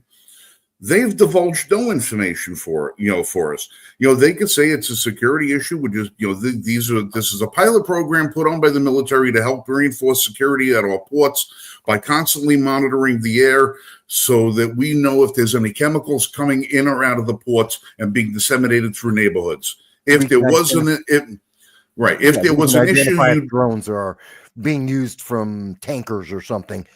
It could be that simple. It's a drill. We're just testing for that. They could say something, but the fact that they don't even want to tell us who owns them, speaks more to what they are doing than what they're not. Right. And I'm frankly disappointed in it because I was hoping for aliens. Because I heard they're barbecued, unbelievable. Oh, energy weapons, yeah. Well, it depends on how many cats and dogs they can get. Well, depends on what planet they're from. Some of them, that alien meat's a little stringy. Some is a little gamey. But I'm in North Carolina. Some good old boy down here will figure out a way how to cook one of them bastards. I'm sure. Guaranteed. Deep fry. Yeah, the deep fried. Deep fried. But again, I mean, user talks about it. So we still don't have an explanation over the balloons, the Chinese balloons. As to what was in those things. Yeah. That was more cover given by the government. Also, California. I got a friend out in California tried to make it to his house to find out how his house was done. Survived. Because they've been out of the house since they evacuated. They were stopped by the Army National Guard in an area where there is no fire. Army National Guard and local police will not allow people to go back to their homes. Yeah. To even check if there's anything that survived. Now, as far as I don't know. You tell me, because as far as I can tell, when Trump was at that meeting with the Los Angeles Mayor Useless Pants over there, said, people can go back, people can do this, people can do that. But apparently the orders have not gone down the chain of command because you got privates standing on roadways still exercising blockages. That's Gavin Newsom. Because those are National Guard. That's Gavin Newsom. He's in charge. So he's not giving the okay, which is weird because Mayor Bass and Trump were there and they're fine. And I do know, because I know some people in that region as well. I actually used to live very close to it. And I know people who have gotten back. So I thought everyone was back. To find out anyone isn't, there has to be a very specific reason for that, especially if you I live there. And to make it even worse, North Carolina just got a fleet full of dump trucks down here to get into the areas where we were badly affected by the hurricane flooding a couple of months ago, because there was no help. And the same situation, local government was standing in the way of resources getting to people. But the help is finally starting to get down there, except now it turned out there's a couple of people that I know that are trying to take the opportunity to go out to California and not only help and aid in the cleanup, but to also make a couple of bucks at the same time, because let's face it, people need to get paid for the work they do. And a lot of the people out there, a lot of the machinery, equipment, and manpower that they need to clean up from this disaster have been destroyed.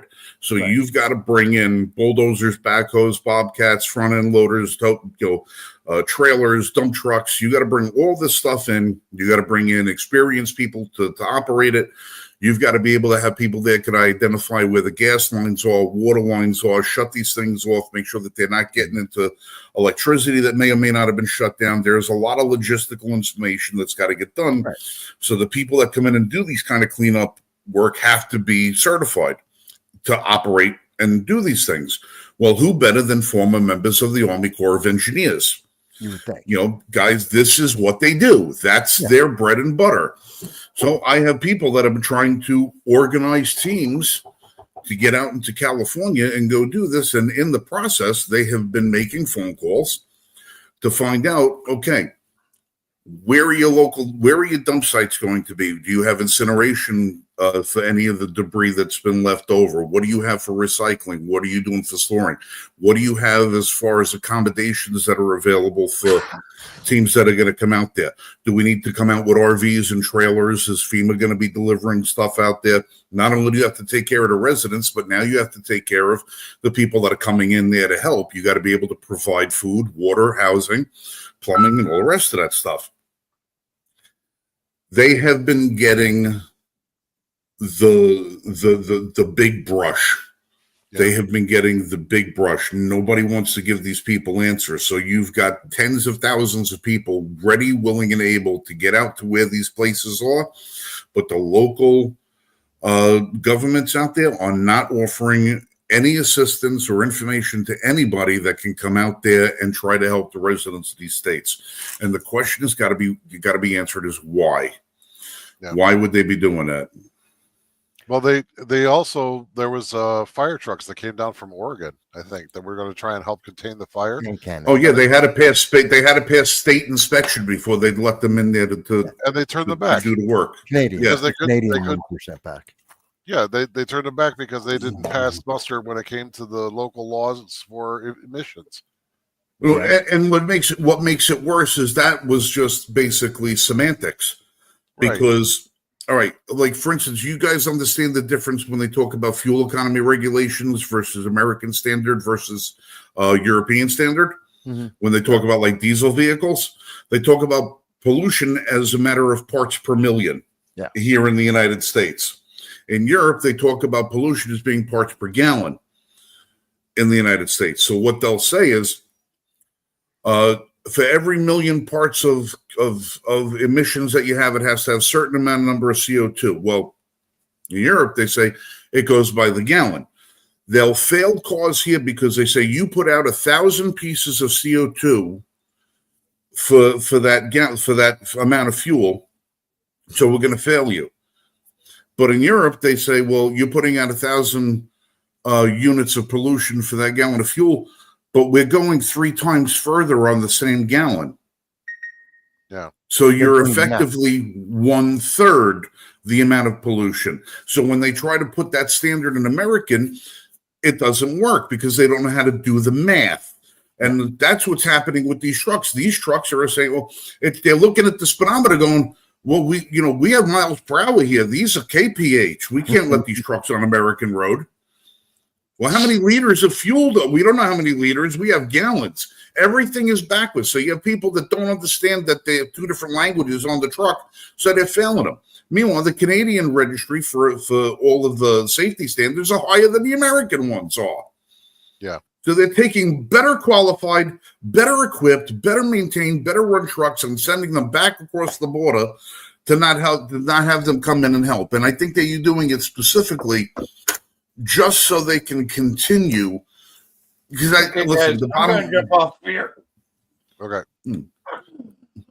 Like I said, bottom line in California, I think what they're trying to do is break the will of the people so that they'll sell the land cheap and BlackRock can come in, pick up the land at a lower price and build more stuff that the regular people can't afford. This is a land grab.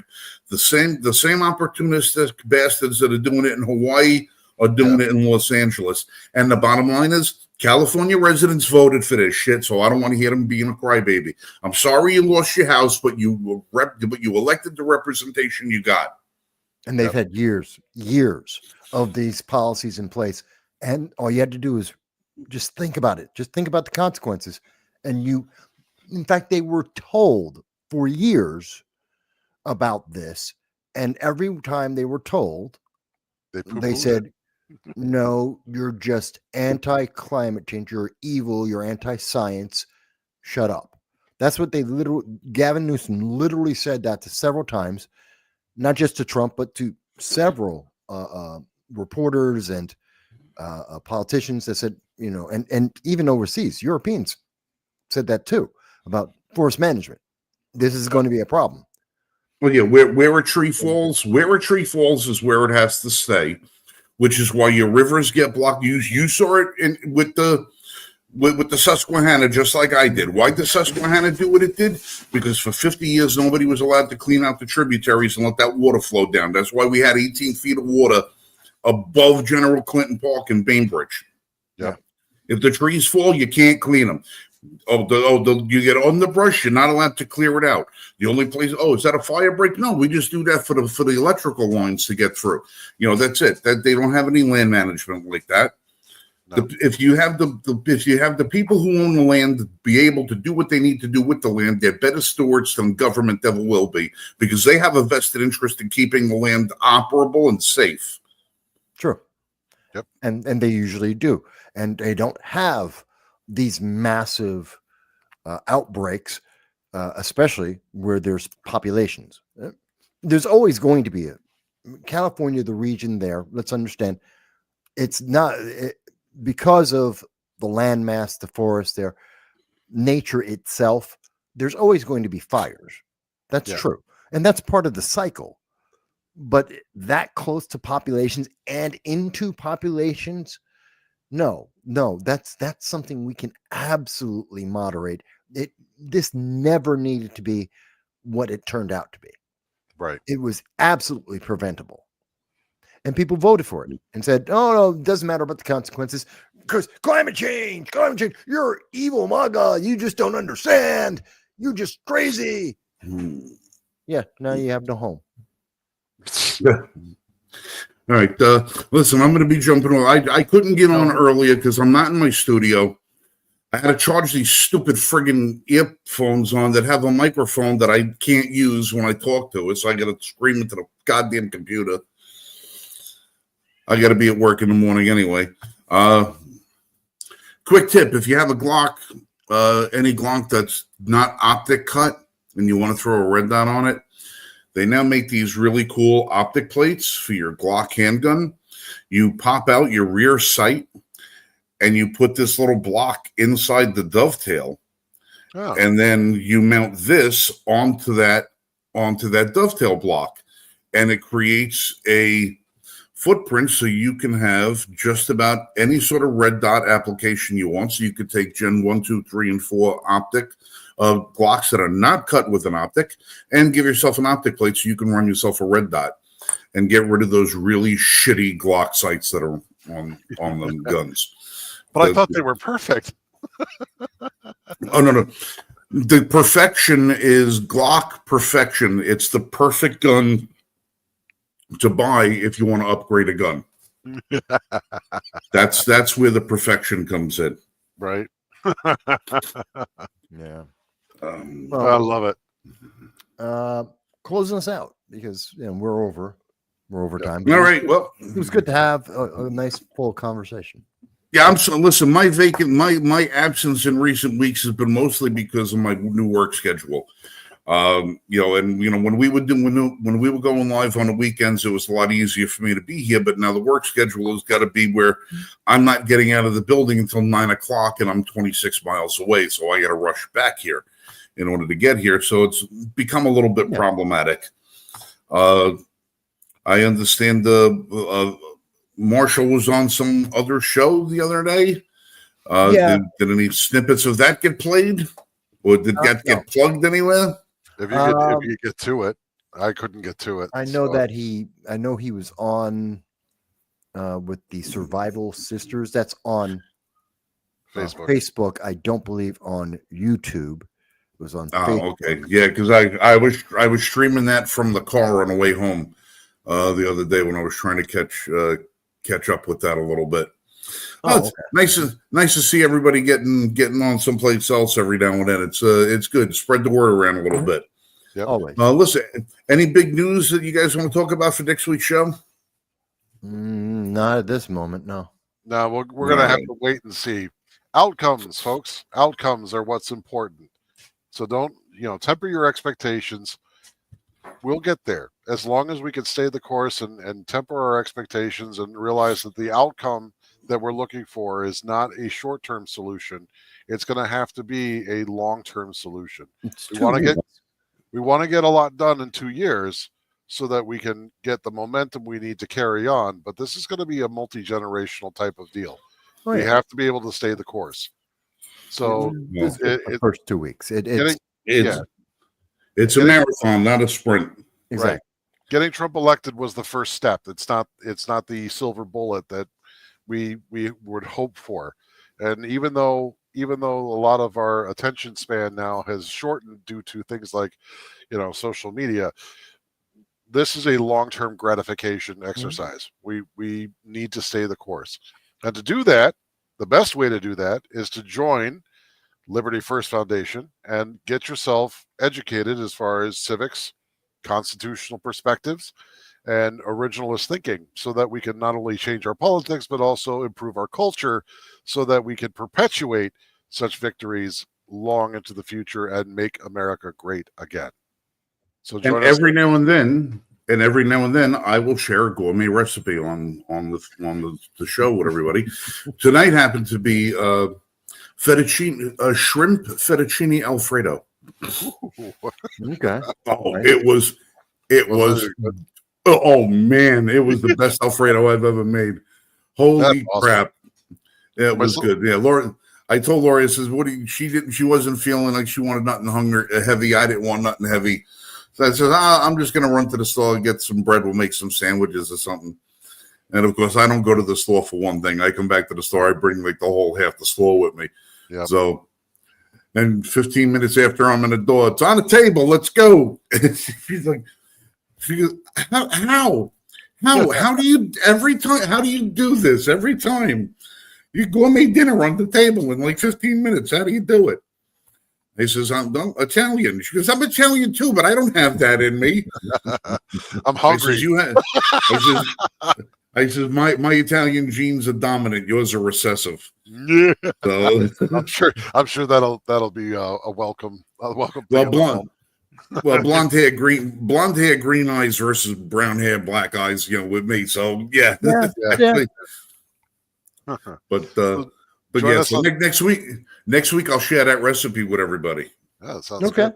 The son's cooking pizza right now, so that should be interesting. I'll go downstairs and see if I can grab myself a slice before I pass out. Sounds good. All right, guys. Listen, thank you once again for covering me for the last couple of weeks. Love you guys. Miss you guys. I hope to be more of a fixture on here for everybody next time, because I know everybody appreciates my humor and violent outbreaks of language. That too. Yes. Hey, listen, I made it through tonight's show without a single use of the word motherfucker. Oh. All right, there goes. Oh, well. So it's fine. See, I love it. I love it because Frank reminds me of my grandfather. He was from White Plains. So it's like every time I hear you talk, it's just like, hey, Grandpa. You want to know what pisses me off? One of the guys at work is like he's like 20 years younger than me, and he called me old this week. What? Yeah, he called me old. Yeah, and then I said, "What are you talking about old?" He goes, "What are you in your mid-40s?" Oh God. So now, I don't know. Now I don't know whether to be insulted or honored that he thinks. Am I insulted that I'm old? No, that's or am I complimented that I'm in my mid-40s? No. The compliments that you're in your 40s because you absolutely aren't. And I'll tell you what. I know I'm old, but not really. I'm always going to be a 12-year-old. It's all a matter of what you got inside. I'm always going to be 12 years old, no matter how many broke down my body is, a scarred up from surgeries. I'll always be 12. I'll always have that goofy sense of humor. But I'll tell you one thing, though. Every day I'm processing background checks, and I'm looking at people. I'm looking at a driver's license, looking at them, and I'm like, there is no way you're 5 years younger than me. Yeah. You look. Well, think about it. RFK better do something to help people out, because people are getting. You're well preserved. I'm older than you, and I know, and you're very well preserved. But I'm just saying, there's people out there that are, they the other way around. We need help. They're aging before their time. Yeah, there is a lot of that. There is a lot of that coming. Yeah, and I'm like, damn, I told Lori, I am very well preserved. Yeah, I've been working with guys that are like younger than I am, and they look like they're my senior by 20 years. There are 30-year-olds out there now that look far older than me, and I'm like, I'm the oldest one here, and they look way older than me. You know what? If you want Well- to look at it, if you want to look at a modern example of that, have everybody go out and look at Brian Stelter, and then look up how old he is. Yeah. You look at Brian Stelter. He's The not little much short, to listen fat, to. crazy. Okay, yeah, I know what you're talking about. He's like in his mid 30s, but he looks like What? he's in his 60s. It's crazy. I So- thought, yeah, I thought he Yeah, was with the intellect of a shoe 5-year-old. crab. That's for All right, kids. All right. All right, guys. Have a great night. We love you guys. Be safe. Shoot straight. We'll catch you next weekend.